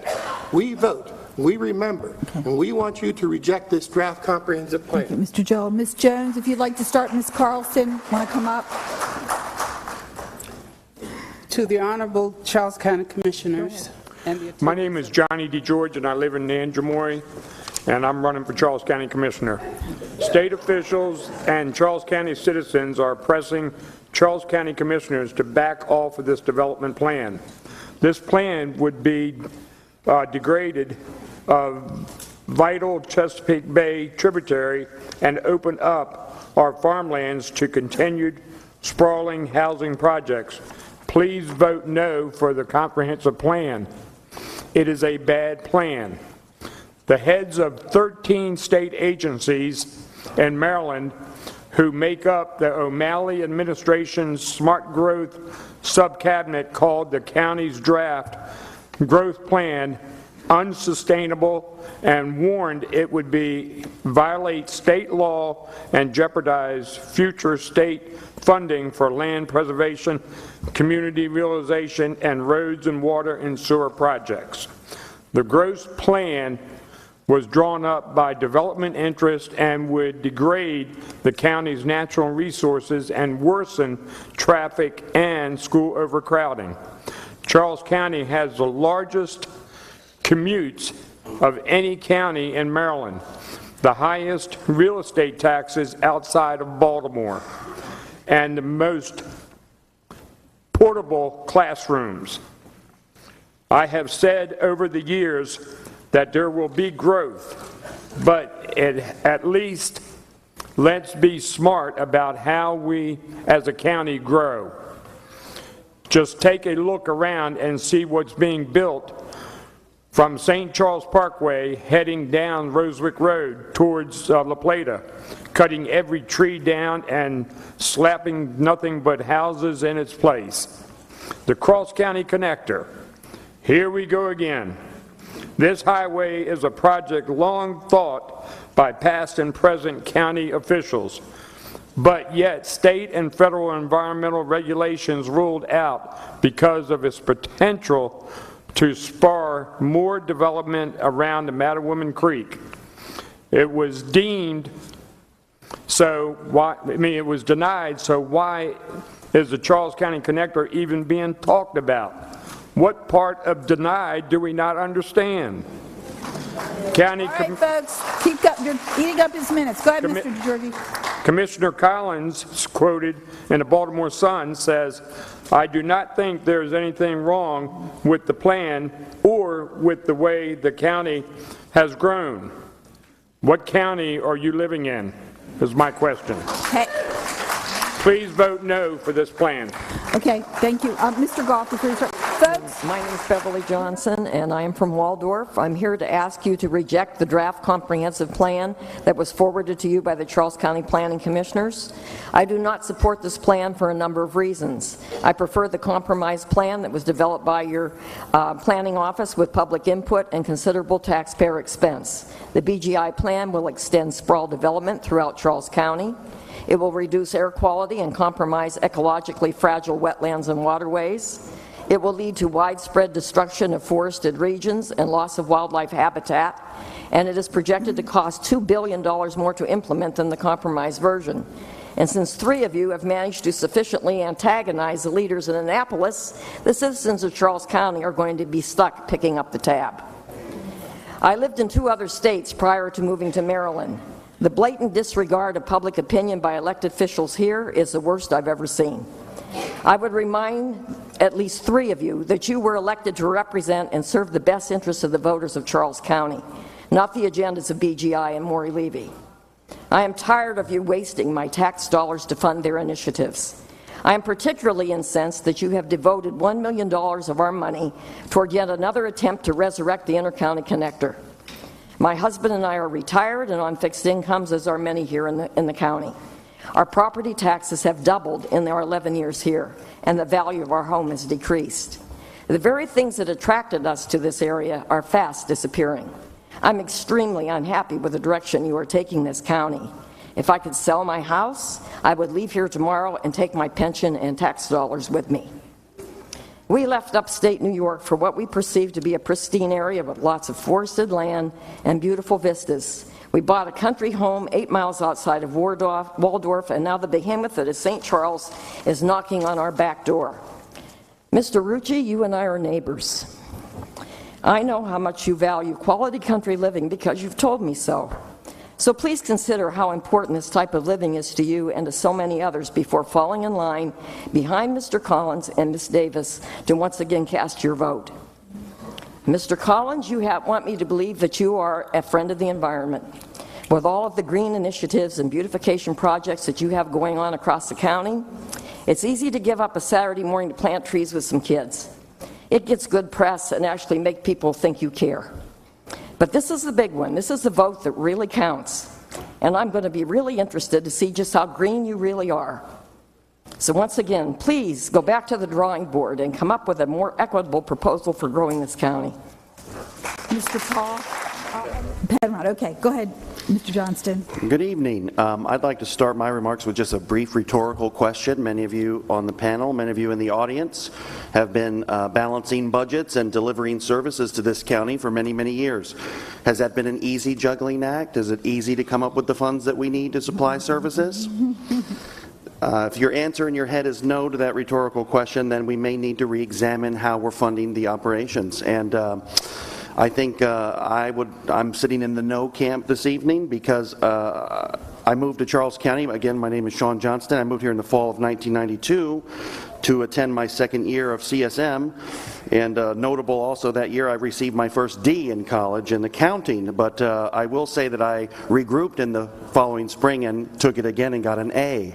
So in 2011, when I heard we were working on something called a merge scenario after many years of debate, I tuned out and said this appears to be well in hand. And much like having to take the accounting course again, I think further study is now required. It does seem to me that there are great points on both sides. I tend to think that an absurd change to an environmental extremism might be beyond what we should do. I tend to think that the plan in place, not the merge scenario that is in front of you today, is full speed ahead, even an acceleration on the plan we've been on for 20 to 25 years. I think both of those are very, very foolish. The merge scenario seemed like a compromise effort. I won't pretend to say that I'm the judge and jury of what should be done, but what I would love to see is that this panel to vote to send this back to the Planning Commission and to bring one that's more indicative of a compromise, that we could vote 5-0 and approve it. I think it's clear to me that the forces that would like to see this plan move forward now have the votes to do so and have it within their power to push it through. And you only have to look at what's happening in the federal government today to know that that risks a large backlash down the road. I think if Thank you, Mr. I think if we take a moment now, not necessarily to revert to some massive downzoning, but to maybe try to account for the expenses. In my opinion, our day-to-day operations of this county government are far too dependent on the impact fees that are generated by development. If I was in charge as someone who received a D the first time in accounting, I'd make that money go into a fund that is designed to offset the impact of the development, and then we would fund our normal operations under taxes. So in my opinion, if we pass the plan as shown now, we should have a corresponding massive tax increase to support the inevitable expenses that will be incurred. That's all I've got. Mr. Penrod, if you'd come up and folks, I live near La Plata, not in the city limits. In early 2011, the Charles County Commissioners, in a refreshing change, decided that the public would be given a chance to comment on the 2012 update to the county's comprehensive plan, instead of the plan being written behind closed doors. A series of hearings called charrettes were arranged, and hundreds of county citizens came and offered their opinions. The County Planning Commission was given the responsibility to listen to the comments and work up drafts of a proposed comprehensive plan update. After several months, there were two rough drafts, one reflecting primarily those who hope to subdivide their property, and another referred to as the merge scenario, which offered more of a compromise. Things went well until mid-2012, when Lou Grasso of the Planning Commission announced that he would disregard comments from environmentalists. His objectivity was questioned. but Commissioner Collins said he should remain on the commission because of his experience. Since then, the Planning Commission, disregarding most public comments, has had the updated comprehensive plan prepared by an anti-environmentalist group, the Balanced Growth Initiative, or BGI, and intends to forward it to the county commissioners for their approval, as they've done. Based upon independent polls, BGI represents only about 6% of Charles County citizens. During the last several months, 3 of the county commissioners, Mr. Collins, Ms. Davis, and Mr. Rucci, have opposed every suggestion from anyone other than BGI. This is ironic, considering that attorneys Collins and Davis have chosen to disregard Maryland law. Maryland's 2009 Planning Visions Law addresses 12 topics that must be included in local comprehensive plans and implemented through zoning ordinances and regulations. 3 of those topics are economic development, environmental protection, and resource conservation. Economic development is encouraged to consider the capacity of the state's natural resources, public services, and public facilities. Environmental protection means that land and water resources should be, quote, carefully managed to restore and maintain healthy air and water, natural systems, and living resources, close quote. Resource conservation calls for the conservation of waterways, forests, agricultural areas, natural systems, and scenic areas. The merged scenario vision of the updated comprehensive plan not only represents a broad range of comments from county citizens, but it also complies with the Planning Visions Law. Thank you for offering the time. Thank you. And I'm speaking on behalf of Audubon, Maryland, D.C., which is the state office of National Audubon Society, and we're also a member of the Smarter Growth Alliance for Charles County. Tonight I'm representing the 187 Audubon members that live in Charles County, and I'd like to thank you for giving us the opportunity to air our views at this hearing. I'd first like to say that Audubon is not anti-growth. Our population will grow and our economy needs to grow also, but the fundamental point is where we choose to place this growth. When we get it right, we benefit from towns that are great places to live, farmland that is productive and profitable, and natural areas supporting a full diversity of wildlife and landscapes that inspire us. But we get it wrong, and we end up with an unworkable scramble of incompatible land uses, towns lacking services, farms that can't make a profit, and natural areas that are no longer natural. Audubon supports a smart growth approach to land use planning and economic development, and thus we oppose the draft plan, which is contrary to smart growth principles. My main comments here will focus on wildlife issues tonight.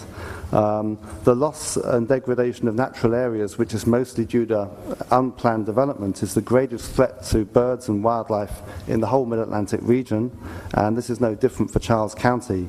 The draft plan under consideration allows residential developments to be built in some of the county's most ecologically valuable lands.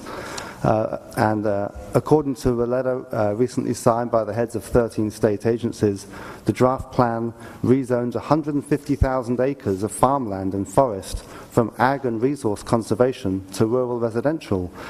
So this reduces the amount of resource conservation land in the county from 82% of the county to just 8% of the county. Audubon's identified a number of important bird areas in Charles County. There were 4 of them, and 3 of these would be badly damaged by the draft plan. These areas have been identified by Audubon members resident in Charles County who've given up many hours to go and document the bird life of these treasured places. Perhaps the best known of these is Mattawoman Creek, important bird area, very important for forest interior birds like wood thrush, Kentucky warbler, and pathonetry warbler. And the creek and its forests will be badly damaged and fragmented by the growth which would result, unplanned growth, which would result from this plan. The other 2 areas are Zakiah Swamp and Nanjamoy, important bird areas. Now, 2 years ago, I joined Audubon members and other Charles County citizens at a number of charrettes where we discussed the relative benefits of planning. The merged scenario that came out of this has now been ignored. And where is this merged scenario in the plan that we have in front of us? Thank you, sir. My name is Richard Lenore, and I'm owner of a small business operation up the street here in La Plata. I'm an avid bass angler and a longtime resident of St. Charles, and have served in other public positions which serve the residents of Charles County. I oppose the draft comprehensive plan. The amount of growth projected in the plan is excessive and not needed. My first concern, however, is our property taxes. In 2011, we completed our construction of our new office building on Washington Avenue. The construction raised the value of our property. In 2011, our tax bill was just under $11,000. 2012, it increased 6%. And then this year, you increased it another 8%. It seems the more population increases, the higher our tax rate. You might say that it would make sense to increase the population. The more people you have, the more taxpayers to spread the tax burden to. However, if not managed properly, the cost of services to the county increases at a greater rate than the tax base. The county runs into a deficit, therefore requiring a tax increase. To manage the growth below budget projections rather than raise the taxes on hardworking citizens and businesses would make more sense. Bottom line, a 5 to 10% annual property tax increase is unsustainable and unacceptable. The other major issue is the natural resources. I live in the county, and I fish on Mattawoman Creek and the creeks in the Potomac River every weekend. My wife and I moved to Southern Maryland to get away from the problems of the crowded PG metro area. If you want to see a watershed stressed to the brink, you need to look no further than Southwest PG County and Southeast Washington, D.C. The Anacostia River is a prime example of what happens when the surrounding area is 12% or greater impervious surface and plagued with antiquated sewer and stormwater management. This is why it's so important to follow the Mattawoman Creek Watershed Plan published in 2003 by the Army Corps of Engineers. The demise of Mattawoman Creek and other beautiful natural areas that are unique to our county are at stake. Okay. In closing, several years ago I had the privilege to listen to a speech of one of my state delegates at a Chamber of Commerce luncheon.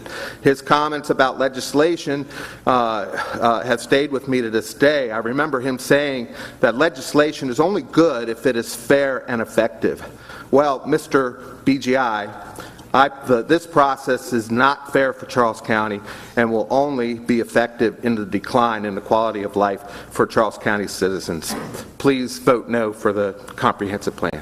Arthur Larson. I live in La Plata, Maryland, and I urge you to vote no on this draft comprehensive plan because it will promote sprawl, it'll destroy Mattawoman Creek, and it will reduce property values, impair the quality of our schools, and increase commuter traffic on the county roads. I believe the cross-county connector should be taken out of the plan altogether, and instead perhaps install some safety improvements on Billingsley Road. The road of the cross-county connector itself isn't so bad, I guess, but what's going to happen is it's going to promote a lot of sprawl with and you can see that just in the short stretch of Billingsley Road between 301 and Middleton Road. Since that was built in and made 4 lanes and improved, there's been innumerable numbers of housing developments just in that short stretch. Also, your plans are to continue Middleton Road down to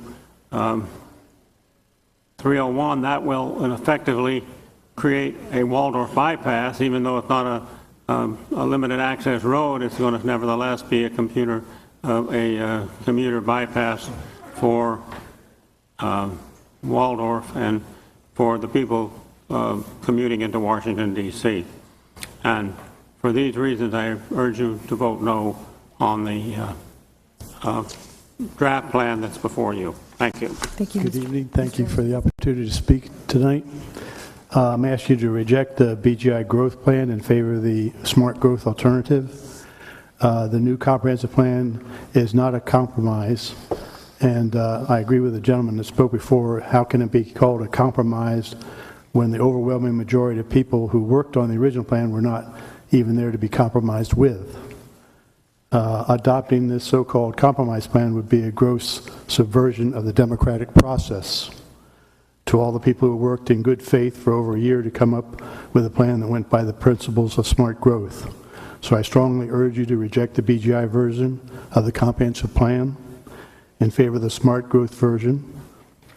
However, I do have, I think there needs to be a lot of work done still, because I'm hoping that we can do smart growth. The original plan and the BGI plan, the differences are stark, but I do feel that it isn't fair to down zone also. You know, property rights, people's property rights are important. I know that Montgomery County and Calvert County have good TDR programs.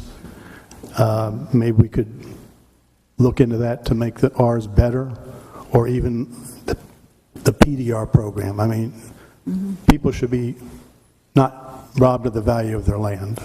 And I'm hoping that we can somehow come up with a plan that respects people's property rights but still does not have unbridled growth, which I think that, I mean, like I say, the difference between the original plan and the stark and the amended plan is stark, and I think this would just, it would destroy the Mattawoman Creek, and it would be a real problem for our county. So please just send it back to the Planning Commission. There's still a lot of work to be done. We need to do smart growth. We need to think about how we're going to do this, not just open up the whole county for development. Thank you. Thank you. My name is Jim Long, and I live in Accokeek in Charles County. And I'm speaking for the Mattawoman Watershed Society and our 1,000 supporters in Charles County. We are also a member of the Smarter Growth Alliance for Charles County. Well, the comp plan is broken. Because of our current land use policies, we are the worst county in the entire state for the longest commute time, the greatest percentage of students in trailers, the highest property tax rate, and the most forced cut per new dwelling unit. We are the second worst county in the entire state for jobs per household. In all of Southern Maryland, we have the fastest growing property tax rate and yet the worst teacher pay. The draft plan before you actually amplifies the sprawl development policies that have put us on these bottom rungs. Only if we change to smarter growth will we climb off the bottom rungs, while also stemming a heartbreaking decline in our great outdoors. I say heartbreaking because until recently, scientists called Mattawoman Creek the best tributary to the Chesapeake Bay. And you have heard from bass fishermen who are not scientists, but they know it firsthand. Now Mattawoman is seriously ill because it is being smothered by a development district 30% larger than Washington, D.C. A major interagency task force explains that the development district, including the deferred development district, virtually assures the dramatic deterioration from polluted runoff. The task force tells us that because Mattawoman is at a tipping point from overdevelopment, this current update of the comprehensive plan may be the last opportunity to establish protection. They tell us they are increasingly concerned about the bass fishery. Yet your Planning Commission refused to consider the task force's recommendations. The draft plan also includes the cross-county connector, even though the Corps of Engineers denied its permits because it is contrary to the public interest. Special interests are misleading about Billingsley Road. Their cynical behavior is dangerous to us all. Traffic studies tell us that Billingsley would actually get increased traffic with a cross-county connector. This new highway would spawn massive growth and more cars on connecting roads, including Billingsley. Make no mistake, a vote for this plan is a vote to kill Mattawoman. It is a vote to degrade all of our waters, including Nanjemoy and Port Tobacco, and to incur expensive restoration costs. It is a vote to keep Charles County on the bottom rungs. It is a vote to increase traffic on rural roads and to disinvest in schools and in revitalizing Waldorf. Send this plan back. Insist on a smart growth plan. Insist that the many rejected studies be employed and that a fiscal impact study by a reputable agency be conducted. Vote no. I live in White Plains, Maryland. Actually, we are closer to Bryan's Road, and our property borders Billingsley Road, so the cross-county connector and Billingsley are very near and dear to us. Putting the cross-county connector in would get some of the traffic off of Billingsley that goes past my house 24/7, but it would also mean more development and more strip malls. And as everybody drives around the county, we see strip mall after strip mall after strip mall, and the majority of them that I see are 50% empty, some even more. We don't need more strip malls. We need more schools. We need more space for our kids. We need more things for the kids to do. We need more community centers. And I think that this plan is just the completely wrong direction to go. And as some other people spoke, I definitely agree that, we have to keep in mind the property rights, but this plan gives nothing to anybody but the developers. And they've had their time. Thank you. I'm here on behalf of the Chesapeake Bay Foundation and our more than 900 members in Charles County to urge you to reject this plan and send it back to the drawing board. You've heard tonight, it's been a long night, I'm going to keep this really short. You've heard a lot of the facts and figures that I was going to list off here tonight, such as the 150,000 acres that would be converted from farms and forested to large lot subdivisions, the decrease of 74% of the currently existing agriculture and resource conservation areas, the devastating impacts to the Zacchaeus Swamp, the Mattawoman from additional pollution, from the polluted runoff, from impervious surfaces and septic systems. These have all been very informed, educated, engaged comments and facts and figures from the citizens, which makes it all the more shocking that their input has been pushed aside in this plan, rather than the three scenarios that differ wildly from the plan you have in front of you today. Charles County is not alone in struggling to accommodate growth while protecting natural resources and supporting vibrant communities. Many other counties in Maryland are wrestling with similar growth pressures and are arriving at productive solutions consistent with the community's vision for the future, as well as applicable planning policies, regulations, and laws. For example, Howard County made substantial improvements to its agricultural preservation program in conjunction with the adoption of a tier map to comply with the Senate Bill 236, known as the Septic Bill. Wacomico County has engaged a professional facilitation services to advance the land use policy dialogue among development, environmental, and community interests. Charles County can likewise exercise leadership to insist on a path forward that reflects the community's vision, as you've heard tonight, and that fully conforms to expectations for sound planning in the state of Maryland. And the Chesapeake Bay Foundation stands ready to assist Charles County in arriving at a solution that is fully protective of water quality while meeting the diverse needs of stakeholders and Charles County citizens.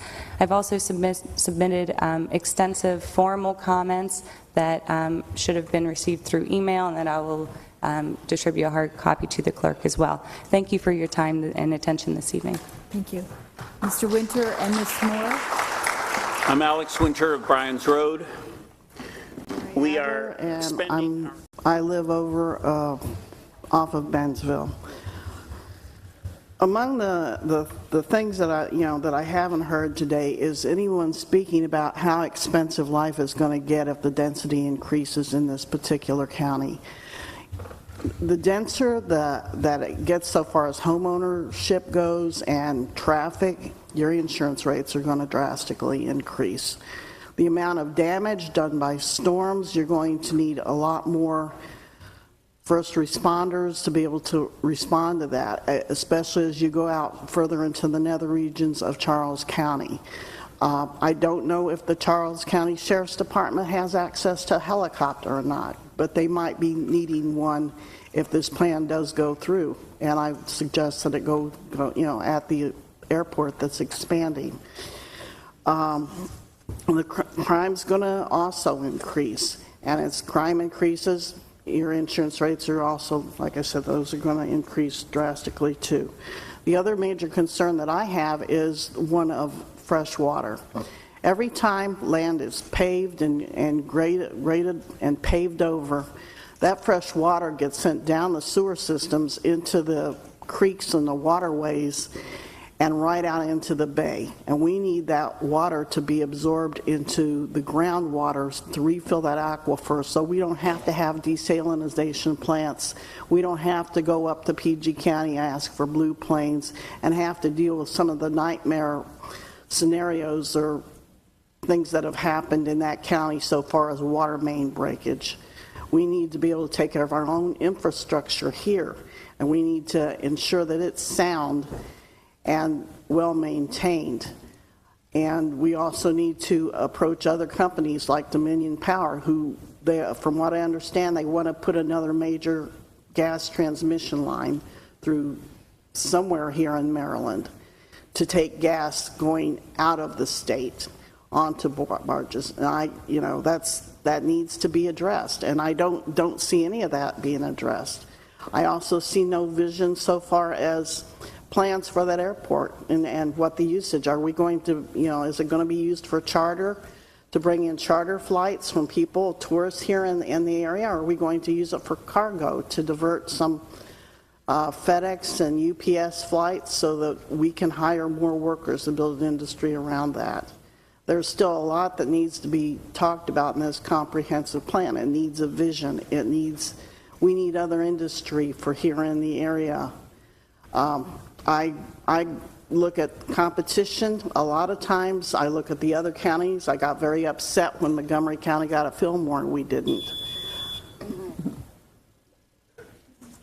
Thank you. My name is Wayne McBain. I live in Indian Head. I've been in the county almost 40 years. Property owner, taxpayer, registered voter, and I've done it all. And I want to cut to the chase and say that I don't think it's a good plan. Many reasons, some of which you have already heard, and many of which you probably will hear this evening. So I'm going to make it short. First off, I would like to compliment the staff, the planning staff, for all the great work they did in the past several years, for all the public hearings, all the input that they gathered, from the charrettes, fancy French word, which apparently means gather a lot of input and then ignore it. I would urge you to consider the arguments that you've heard about preservation, conservation. A couple of bad words I'm going to use: cross-county connector, tech park, Bryan's Road. I don't think these are good things for the county. I urge you to vote no. Thank you, Mr. McBain. Okay, Mr. Hungerford and then Mr. Johnston. Mr. And I'm here tonight to represent the Charles County Justice and Advocacy Council. The council is sponsored by the Archdiocese of Washington, and our purpose is to address issues at the local level that affect the poor and vulnerable in our county. The Charles County Justice and Advocacy Council does not support the draft Charles County Comprehensive Plan as approved by the county's Planning Commission for 3 reasons. First, the plan does not adequately address the county's well-documented need for affordable housing. An early draft of this plan lists affordable housing as one of the 9 characteristics that residents value. Yet the plan itself does not speak to how this need will be managed, and it could well exacerbate the deficit of affordable housing in Charles County. We are concerned that the plan's change in land use designation will produce large lot, single-family homes rather than a diversity in housing types for varied incomes. Sustainable community plans approved for Waldorf, La Plata, and Hughesville may be more difficult to implement if low-density residential development draws private investment away from other areas. At best, affordable housing has strong obstacles to overcome without adding competition from low-density residential development as an additional disincentive. Second, the plan does not appear to comply with Maryland's statutory land use policies and is contrary to recommendations by the county's Department of Planning and Growth Management. We are concerned that the millions of dollars the state has awarded to our county based on past planning efforts may not be continued if this significant change from previous land use policies is approved. This could jeopardize funding that supports our county's social safety net. Without adequate funding for housing and transportation, our citizens at the lower end of the economic spectrum will be hardest hit. Lastly, the provisions of this plan fail to take into account extensive public input and professional expertise from a range of sources. Consultants and county staff designed a process that allowed all county residents to weigh in on the plan through forums and charrettes, through an online survey that was also available in hard copy at public libraries, and through notifications of all that in our county newspaper. Many citizens who would not otherwise have participated in this public debate responded to this outreach. Groups such as our Justice and Advocacy Council were interviewed as stakeholders so that all segments of Charles County citizenry, notably the poor and marginalized, were represented. It was gratifying to see public interest served through a concerted effort by our county staff, and to arrive at a plan that reflects our county's diverse strengths and its rich culture. The plan before you is not this plan. Please reject it and return it to the Planning Commission. Thank you, ma'am. Fellow citizens and staff, I'm Vivian Mills, and I reside in Accokeek, just a short distance from Marshall Hall. In the brief time allowed, I want to pose a question that I think goes to the heart of the planning challenge, and it was also already suggested this evening by somebody who preceded me, who I believe is a pharmacist, and it's this. It's a question with both a practical aspect and an ethical one.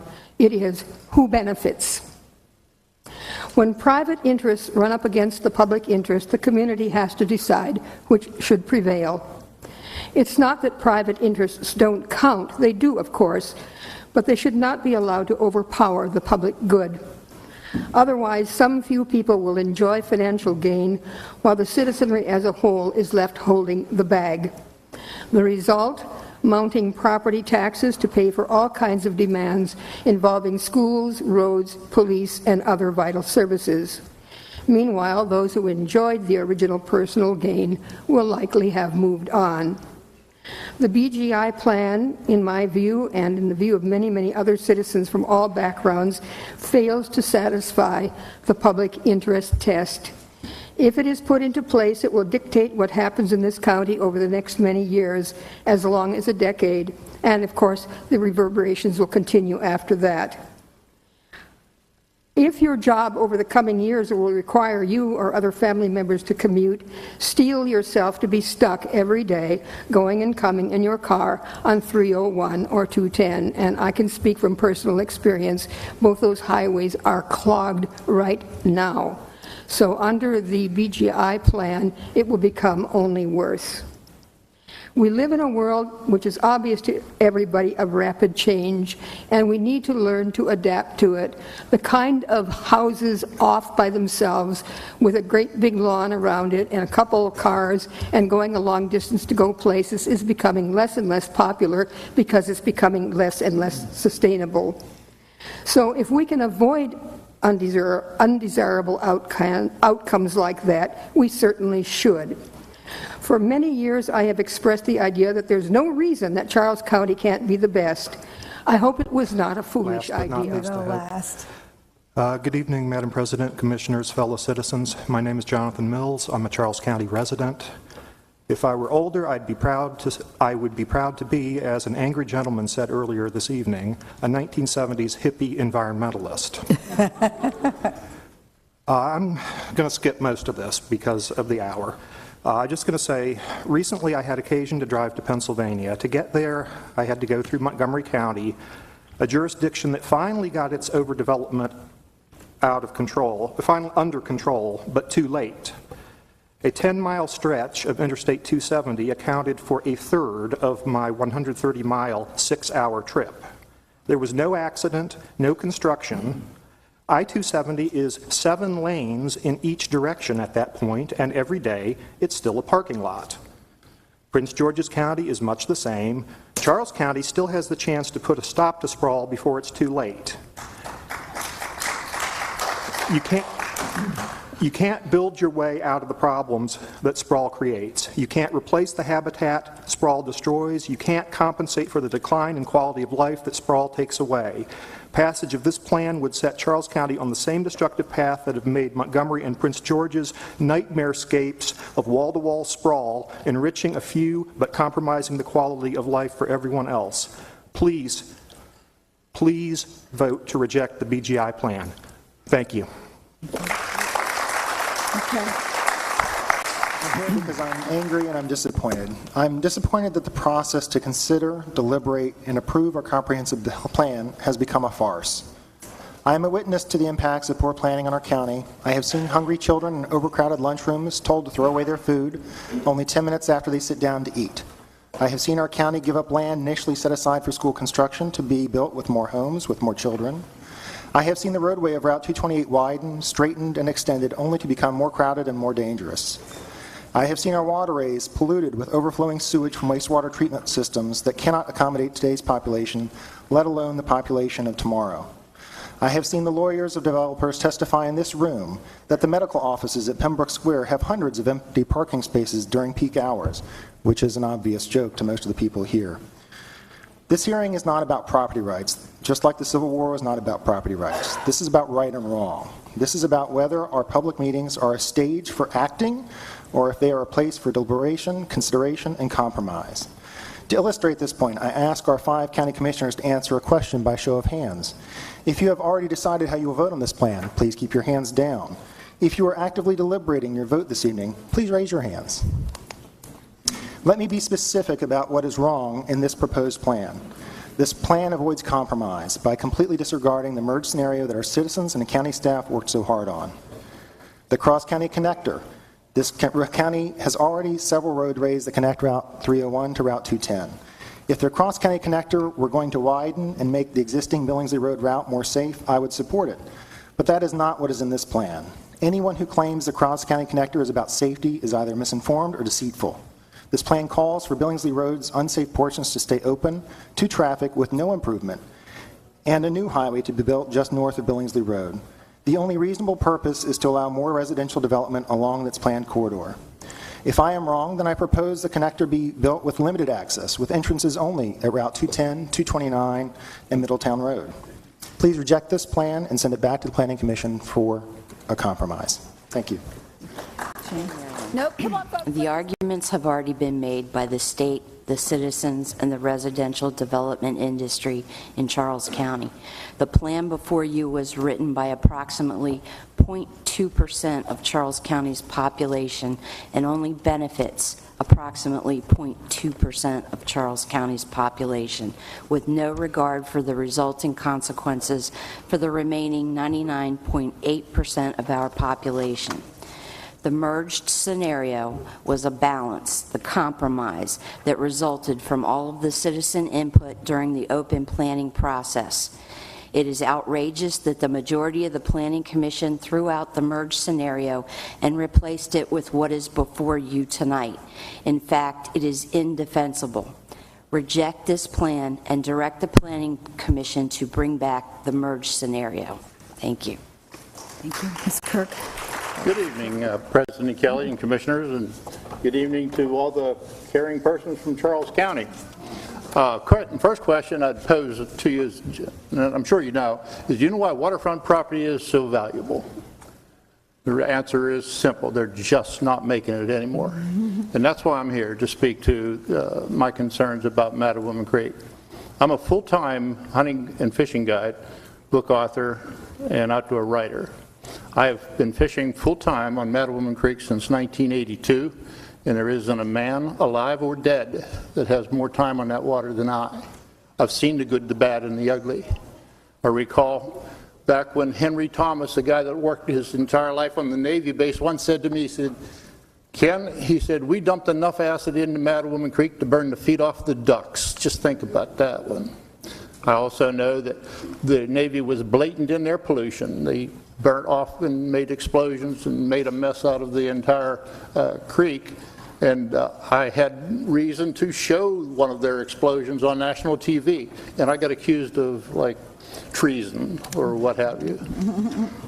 I fought them for years and years because all of their outfalls, their wastewater went directly to the creek. I fought for a wastewater treatment plant, and Captain Nicholson took over command, and you know what? We got it. We got it. He took me fishing. I didn't take him, and he said, Ken, thank you for doing that. Now, as bad as they've been, they're now the best neighbor we got. The Navy base is our best neighbor. What they're doing to help us with the creek and the restoration of the banks is pleasant to see and a great step up. But what Charles County has done to Mattawoman Creek is unconscionable. And what your plan is going to do is totally destroy it. Simple. You're at the 50% mark right now. In my tenure, in my short tenure over 40 years, that creek has silted in 50%. It's not what it once was. You don't have the visitors, the aquatic visitors like the yellow perch and the white perch and eels and such. They're not coming there no more. It's not the creek it was, and it's the county's planner's fault. Simple as that. The sewage treatment plant failures, and you say your plans are good. I mean, your sewage treatment plant failures are blatant.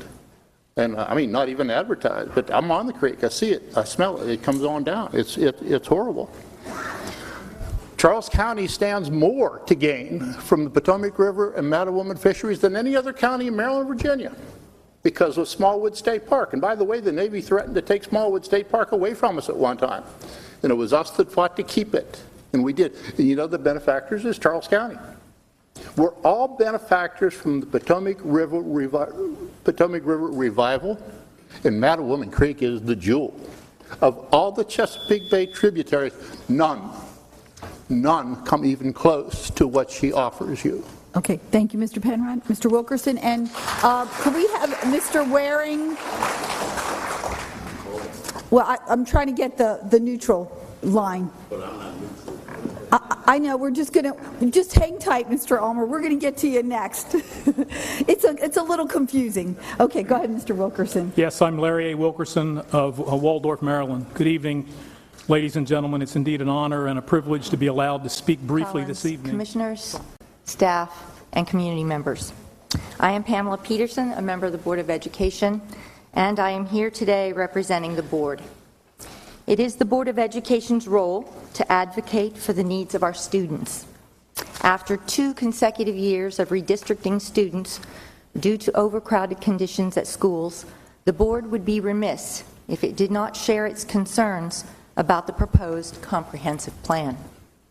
The intent of my remarks this evening is to bring attention to the way the comprehensive plan, as currently presented, might influence future planning for our students.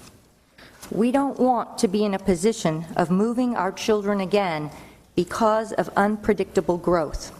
We don't want to remain silent now and then try in the future to explain to our students and parents why we didn't plan better. The school system has a vested interest in encouraging the county commissioners to adopt a plan that focuses growth so that we are able to plan, build, and sustain schools instead of reacting to unplanned development.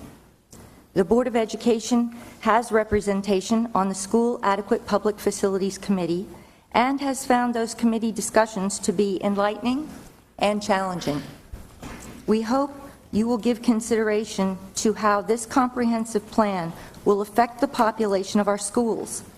Currently, 22 of our 35 schools are over state-rated capacity, and 7 are over what we once referred to as core capacity, the number of students that the cafeteria, gymnasium, bathrooms, and hallways can safely support. The Board of Education is committed to effectively planning for the future to avoid the overcrowding of schools and the disruption of repeated redistricting of students.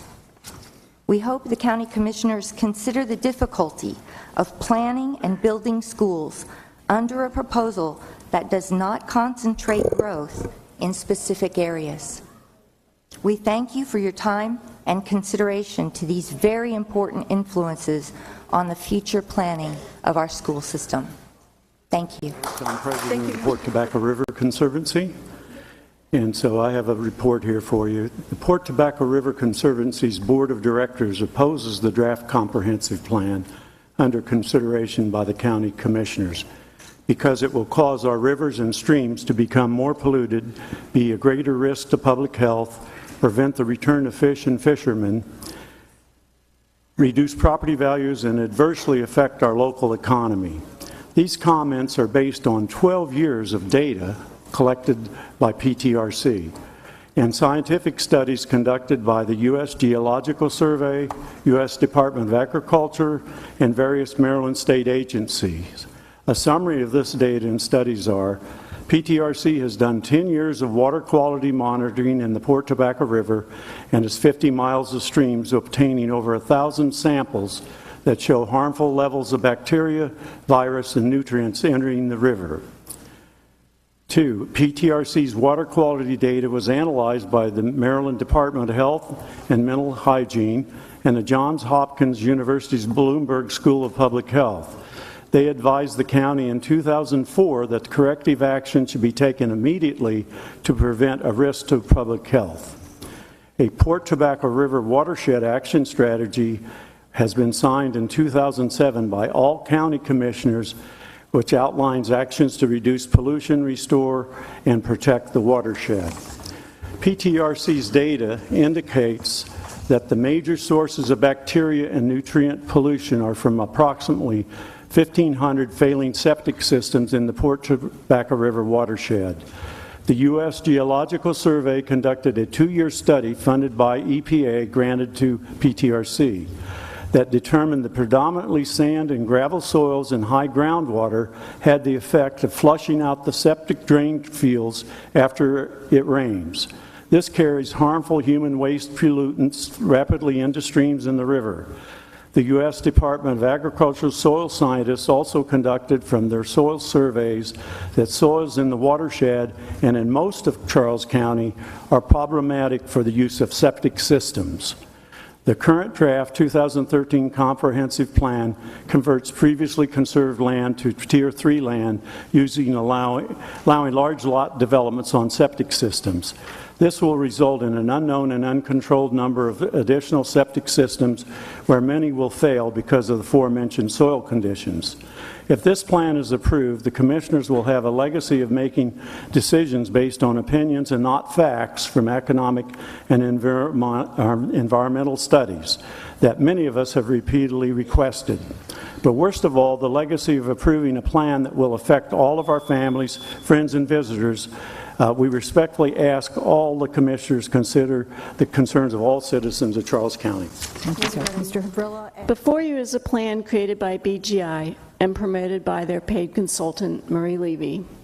Fitting, because during Mr. Levy's terms as county commissioner and delegate, and there's a theme here, our county lost farms and forests, our waterways, including the Mattawoman, became impaired, schools overcrowded, traffic congested while highways expanded, income and real estate taxes increased to now some of the highest in the state, all because developers have had their way with this county for too long. BGI's plan, in fact, does not even offer one solution to any of the county's problems. Much as when cigarette companies claimed their products did no harm, only the most gullible would believe that this plan will not harm our quality of life. Why does this BGI plan eliminate the agricultural and resource conservation zones? How will we be able to farm and fish and hunt when most of the county becomes rural residential? How much will all the additional highways cost us while our schools, teachers, and police go underfunded? Why does this BGI plan avoid the words arts and environment? Why? Because it is designed by and for developers to profit, continuing outdated sprawled development as usual at great expense to the rest of us and our quality of life. It will be county taxpayers' personal version of the bailout, subsidizing and guaranteeing rural land speculators' investments. Key issues people consider in living somewhere are: is it easy to get around? Is it walkable? Is there public transportation? Are taxes low? Will my home value increase? No, no, no, no, and no, not with this plan. How much will it cost us as people leave the county for better places? At the insistence of some members of the Planning Commission, this BGI plan ignores changing demographics, scientific facts, and most seriously, economics. If this BGI plan is such a good plan for Charles County, why hasn't a fiscal impact study been done to determine its economic impact? The lack of a fiscal analysis should be of great concern to everyone. One risk being considered an intellectual pygmy or lacking any moral compass to have approved of a plan which has had no financial analysis. Would anyone in their personal life make a major decision without considering the cost? Absolutely not.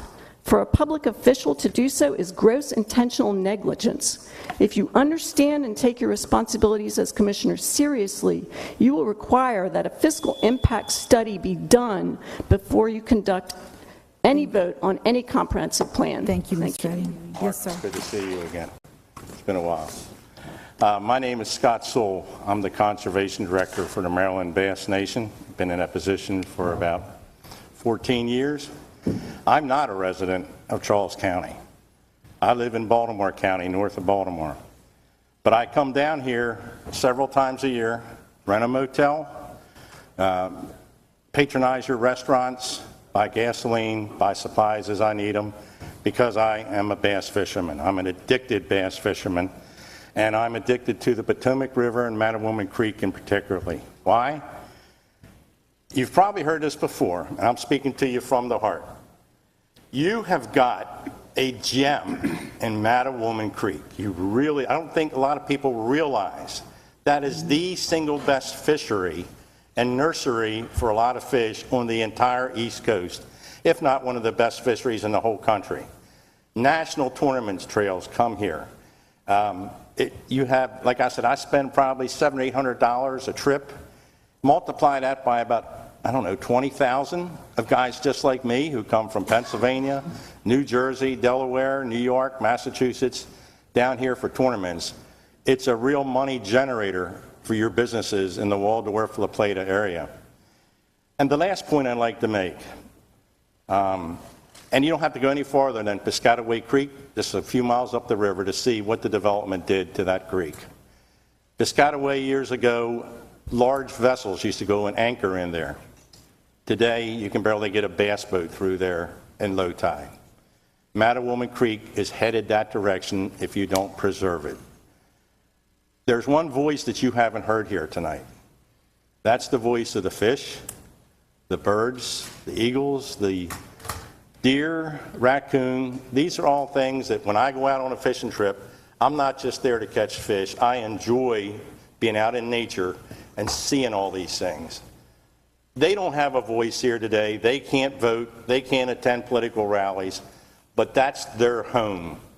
And it's up to us, and especially you all here today, right now, you got a very important vote coming up. Are you going to be stewards for them and protect their home?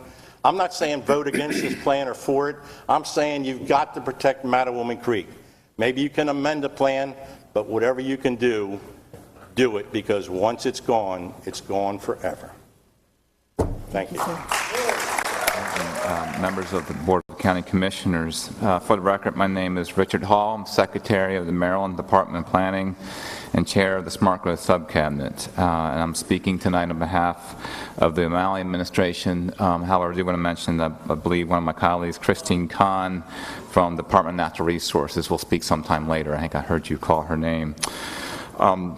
So our position on the draft plan before you is well documented and it's been well reported, and that goes back to our comments on the plan when it was going through the Planning Commission, and we had a detailed letter back on the 4th of February of 2013.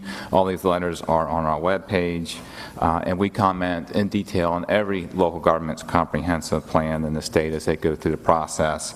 We don't have the approval authority of the plans. We comment on them, provide technical assistance, what have you. So we've been looking at this plan for quite some time, or even in the earlier stages that were being referred to tonight when the plan was being drafted 2 years ago. And we have had several written correspondences with the county since then. These issues are very tough, obviously, but I think we can all agree that Charles County's future is worth it. Charles County is certainly a wonderful place. I get down here when I can, not as much as I'd like, but many of those speaking before me and will probably speak after me live here and can certainly appreciate all that Charles County has to offer. So therefore, I'm very hopeful that we can all work together and improve this important plan for Charles County's future. There's a lot of growth projected for this county over time. You won't see it tomorrow or next week necessarily, but you're 30 miles away as the crow flies from the nation's capital. This is certainly going to be an area that's going to grow over time, and for a planner, over time means 10, 20, 30 years. And I think accommodating this growth in a very smart way is going to take a very smart plan, and I think we can make the draft plan you have before you smarter. The current draft plan, or excuse me, the current plan in effect now, the county's 2006 plan, has 82% of the county's land area and a designation for agricultural resource protection. This is focused on protecting the county's agricultural and forested lands.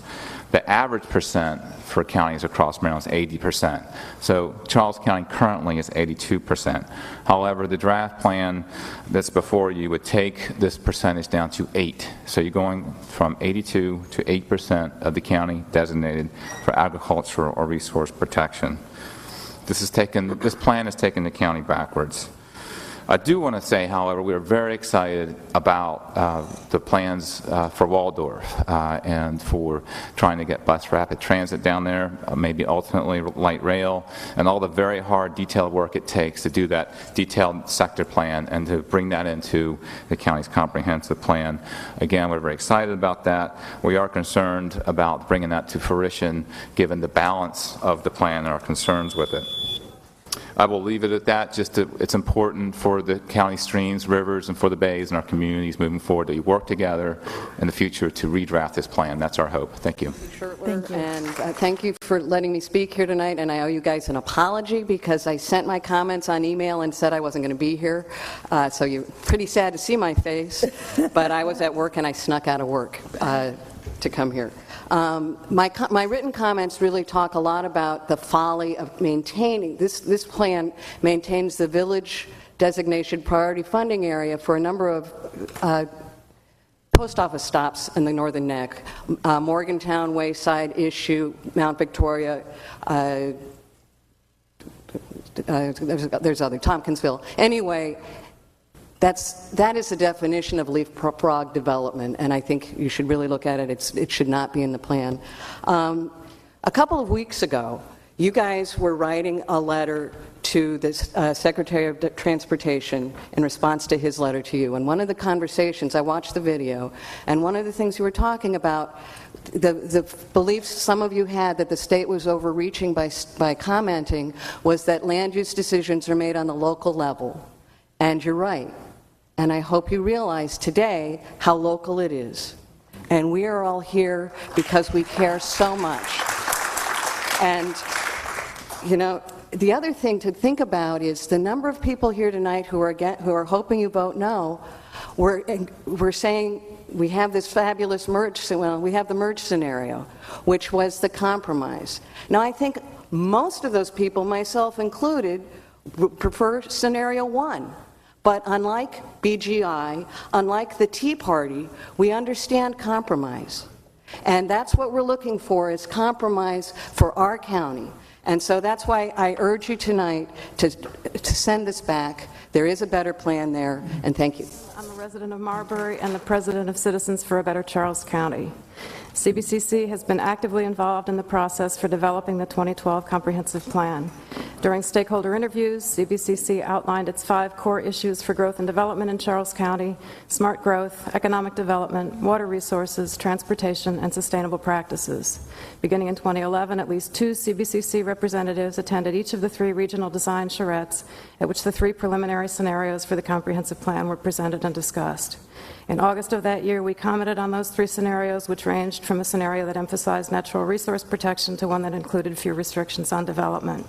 We commented again in October when the 3 scenarios were reduced to 2, one that retained protections for natural resources and one that prioritized growth.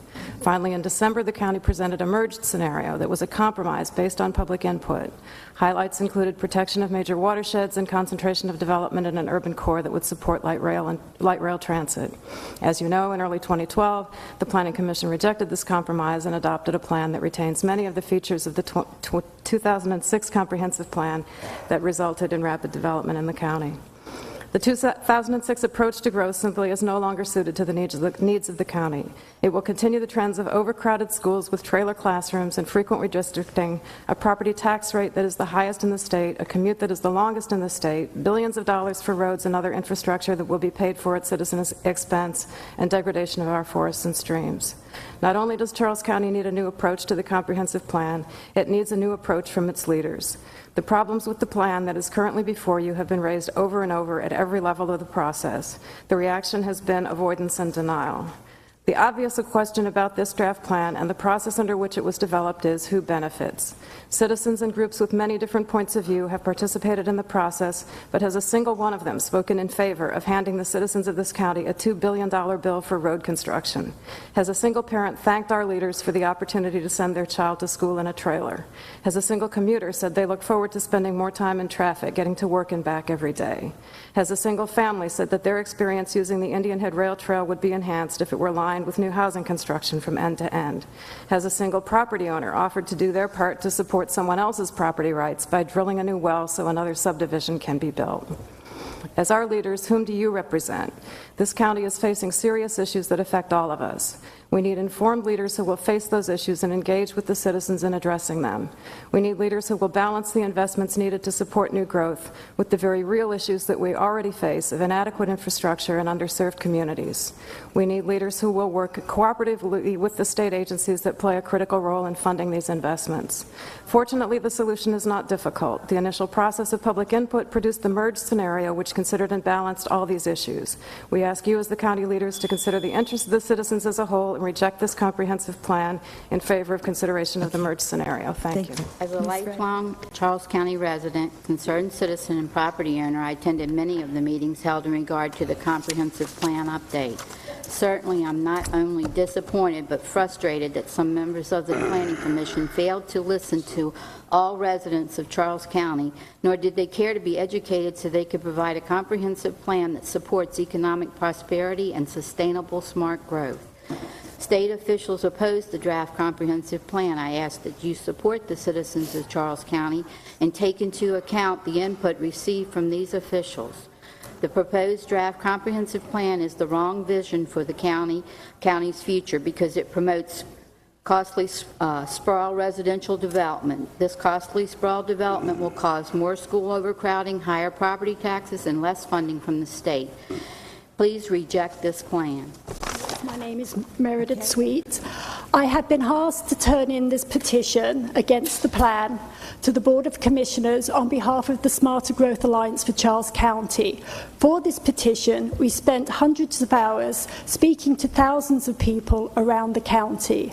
Over the last year, we sat with fellow residents at HOA meetings and other community events. We connected with folks while they were out with their families and friends at Saturday picnics, at the fair, or enjoying our fabulous rail trail. What we found that while we were telling people why this plan is bad, they in turn educated us with their compelling personal stories. What they told us was what brought them to Charles County all those years ago. The county's open space, its greenness, and its rawness. As many then added, not how it is now. You have heard from parents coping with the problems of overflowing schools. We did too. A father of a pupil at North Point High School said his daughter had had to eat her lunch in the hallway because the cafeteria is full. When the girl said that she didn't mind, the father told her that was not the point. I have to say I agree with Dad. Then there were the millennials and the retiring baby boomers, two key generations with very different stories. A ladies' auxiliary volunteer and long-time resident spoke from the heart for those folks about to retire. It upset her that she and her husband were being forced to move because once retired, they could not rely on paying taxes that just kept going up. One engaged lady spoke about the bloody hard work, my words, of activism. She spoke about folks getting home late to feed their children and the hours of personal time they sacrificed to attend long hearings like this one. She hoped that this bloody hard work was not in vain and that our county would have a smart land use legacy to give future generations. Well, Commissioners, this comprehensive plan before you is your legacy. It is the single most defining document you as a board will produce, and it will be that enduring standard to which you are held long after each of you has left office and moved on to other things. On behalf of the 1,450 residents who spoke with us and signed our petition, I ask the board to send this horrible plan back to the Planning Commission and instruct them to do what they should have done in the first place, which is to stop wasting our time and give you a plan worthy of your serious consideration, one that would have a fiscal impact study. Thank you. Mr. Davies. Mr. Anderson. Good evening, Commissioners. I'm sorry, but aren't you happy that so many new faces showed up tonight? It's democracy in action, no matter what you decide. Of course, I hope you'll decide my way, but I just wanted to say, vote no, but then there was a couple things that happened. So, I think the main issue that I had was there's a difference between salaries and wealth. And so when they keep talking about the success of the county being wealthy, it's not the county that is wealthy. It is we have citizens that draw tremendous salaries. So we have some citizens that make really good pay. But as we can tell by our taxes, and y'all trying to balance the budget, we are not a wealthy county. So let's see, what else? Oh, my other thing is, all the different people that came tonight, you saw people from all walks of life. You have petitions from people from all walks of life. And so you might think, when you decide who has the vested interest for having this BGI plan. Thank you very much. Thank you. I'm just going to call out the rest of the names real quickly. Ross Talcott. I'm a Charles County resident, live outside of La Plata. I had a prepared statement, but it is after 11:30 now, so in deference to time, I just want to add my voice to the vote no, and we'll turn that in. There were several other people who were sitting close to us, so also shared our opinion and signed theirs and passed them on and have gone to take care of theirs. So thank you all for your attention. I know it's been a very long night, and democracy in action is quite something to see. Well, thank you, too. You all been here late, too, so. Maureen Tobin, and I'm a businessman who lives in Port Tobacco. I am part of a grassroots movement fueled by fed-up taxpayers and voters. Unfortunately, I believe this draft comprehensive plan is a debacle. It's based on the idea that more sprawl residential development is wonderful. This is an outdated perspective. I am concerned that after a litany of experts weighed in that this is a bad plan, Commissioners Rucci, Collins, and Davis voted to hire attorney Warren Rich to defend this plan. Interestingly, Mr. Rich provides legal representation for Cheney Enterprises. Cheney's CEO was listed as a principal on the Balanced Growth Initiative's incorporation papers. And BGI is the development lobby that gave us this horrible draft comprehensive plan. I believe that not one of you should stand for a plan that was forwarded by a planning commission faction that refused any fiscal or environmental studies and did not even consider a better TDR model and investing in a good PDR program so that we have a real shot at some preservation while truly centralizing our growth and infrastructure. Everywhere you turn, there are warnings that this is a bad plan. 14 state leaders or cabinet heads criticized it. There are analyses that will cost $2 billion more in private and public road construction and maintenance. And it opens up 88,000 of the most valuable ecological acreage to development. It does nothing to address the issues tied to school overcrowding, such as safety, capacity pressures, and upgrading existing schools. It floods the market with more homes, diminishing the value in current homes, and encourages cookie-cutter living and zoning. It ties the county's economic vision to real estate and building, which is never sustainable. It ignores current regional and global economic drivers for which Charles County has a natural opportunity: ecotourism, green jobs, sustainable aquaculture, supporting local agricultural operations, prioritizing a walkable and vibrant urban core, and creating a multimodal transportation network. And it does nothing to address our polluted and dying waterways.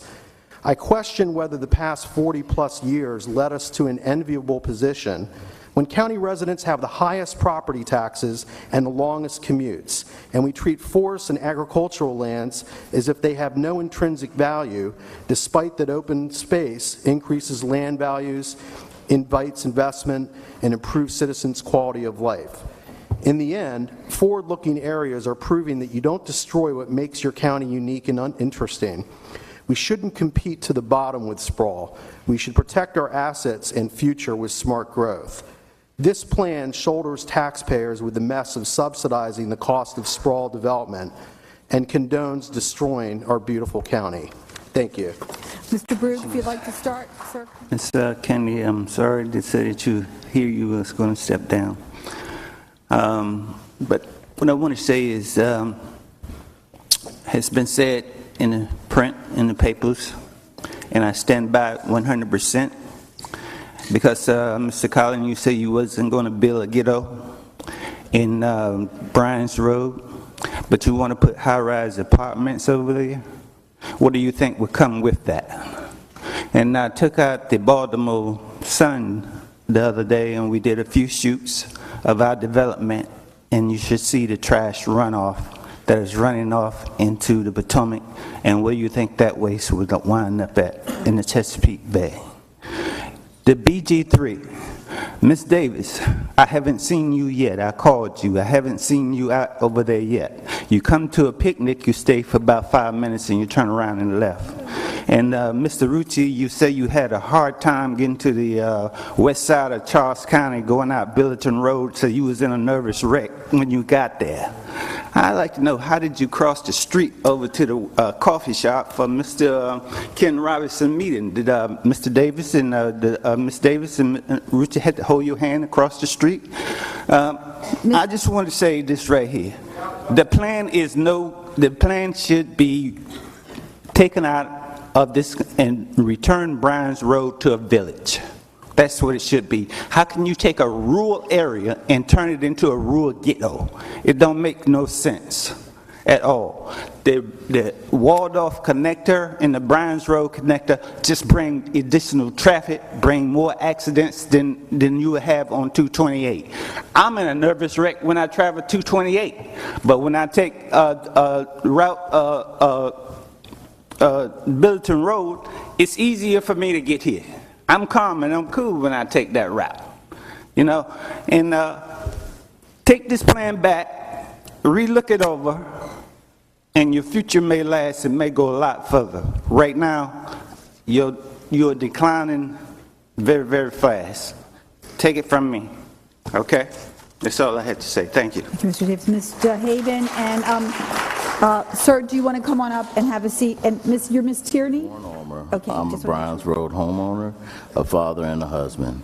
I'm speaking to you today for the Smarter Growth Alliance for Charles County, whose member organizations represent about 5,000 voting citizens in this county. The SGACC's goals include ensuring that this county has a promising future, its natural resources are protected, and its planning leads to economic sustainability and a great quality of life for its residents.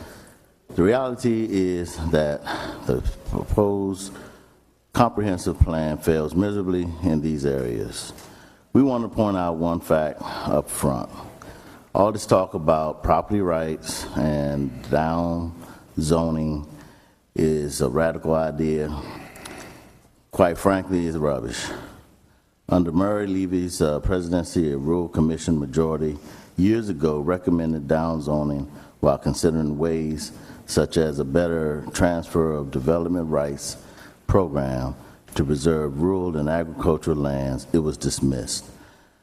More recently, SGACC continually advocated a better TDR program and a strong purchase of development rights program as an incentive to encourage preservation. In fact, nationally known developer Paul Fashina Sr., who calls this county home, once told the Washington Post, "You can't have one continuous bedroom community and a commercial strip." So we want smart growth because more sprawl means more clogged roads, higher taxes, more stressful commutes, dirtier air and water, and lagging long-term job creation. You can't have jobs solely tied to real estate and building that do not result in a lasting economic plan. I just want to just cut through the chase. Basically, with this plan right here, we oppose this plan. This plan will kill the Mattawoman Creek. It includes the cross-country connector, which has already been denied federal and state permits. We already spent money. It's already been rejected. Why are we revisiting it? This plan is just bad all the way around. My daughter, she attends public schools. It has trailers. I fear for her education and her safety. It's just so many things. We pay the highest taxes, property taxes, and it's because we keep doing the same thing over and over, okay? I've been explained to me that the definition of insanity is doing the same thing over and over and expecting a different result. We cannot continually mess over the people, all right, and continually ignore what the right thing to do is and expect to get a favorable result. Please reject this plan. Save our county. Thank you. Mr. I'm Alex Winter of Bryan's Road. We are spending our natural capital and we're pretending like it's interest we're spending. Our wealth comes from the earth. And I have 23 acres in Bryan's Road. And some 25 years ago, the line for the development district was being pushed way, including my property, way over into Pamunkey Creek, and it was against the plan. I knew that there might come a time when I got old that I would want to sell the land, but still I had to think, you know, what's right here, and what's right here is that it was a wrong move. They weren't supposed to do it according to their principles of protecting Pamunkey Creek, which is now just gone. I mean, as far as protection or consideration of protection. Now, if I wanted to, I think anyone who thinks that they're going to make themselves wealthy because they have some small acreage and they buy into the BGI encouragement, thinking that they're going to get wealthy on that, is a fool.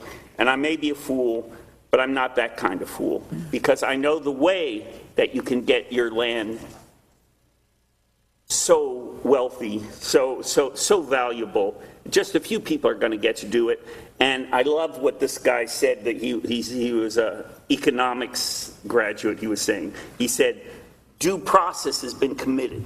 That's what you got to do. You got to commit due process. The kind of due process which is ginned up, that happened with the comprehensive plan 25 years ago when Commissioner Middleton, when the plan was then trying to get a reasonable development district, he used all sorts of levers, and the developers used all sorts of levers to manipulate things in the paper to make it look like there was some public groundswell for this huge development district that we have. Huge development district we have.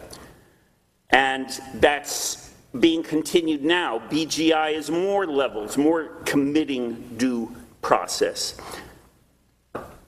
How can you possibly substitute your judgment and say everything's going fine with the Mattawoman when the people who actually know and are on the Mattawoman tell you what's happening? Say no to this plan, and anything that's supposed to be a compromise that kills Mattawoman Creek, not really does it, ask the water, but ask the guys on the bass boats. Anything that's going to kill the Mattawoman Creek, it's not a compromise. However you dress it up, it's not a compromise. Thank you, Mr. Winter. My name is Kurt Wolfgang. As you know, I'm a local attorney, and I am very blessed to be living and owning my grandfather's farm. It's been in our family for the past 70 years in Nanjemoy.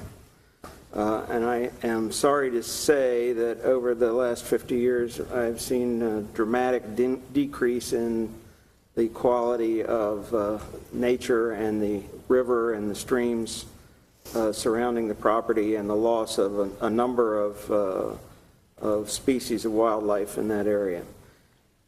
But those things have been covered so well tonight. I want to talk about a couple of other things. The first thing I want to say to you is that I am familiar with this plan. I have read every word of it. I have read every word of the 2006 comprehensive plan. I have read the 1990 plan. I have read the relevant statutes, the 2009 vision planning law. And I'm going to also give you my legal opinion that, that this particular plan is not legal. And obviously, there are 14 agencies of the state that believe that it is not legal as well. I think there was a play a number of years ago, and I always was fascinated by the name of it. The name was "Your Arm is Too Short to Box with God." Your arm is too short to box with 14 state agencies over this matter.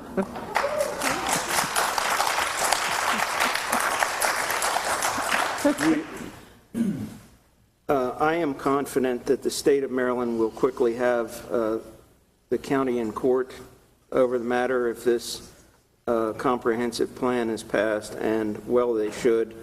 And if the state of Maryland doesn't do it, then someone else probably will. I want to also talk to you just briefly about the concept of representative democracy. To me, it means this. It doesn't mean that you always vote the way that the majority of the constituents want. That would be denying them part of the process. But what it does mean is voting the way that they want you to vote if they knew everything that you know. If they knew everything you know, how would they vote? I think that's been pretty clear here tonight. I met a young lady out here who said to me, "I just don't understand. I know there's people on this commissioner's board that's supporting this. If 80% of the public is for it, or excuse me, against it, how can they be for it?" I don't know the answer to that when you factor in the concept of representative democracy. If you're going to represent Thank you, Mr. Wolfgang. people, you must vote against this plan. Thank you. And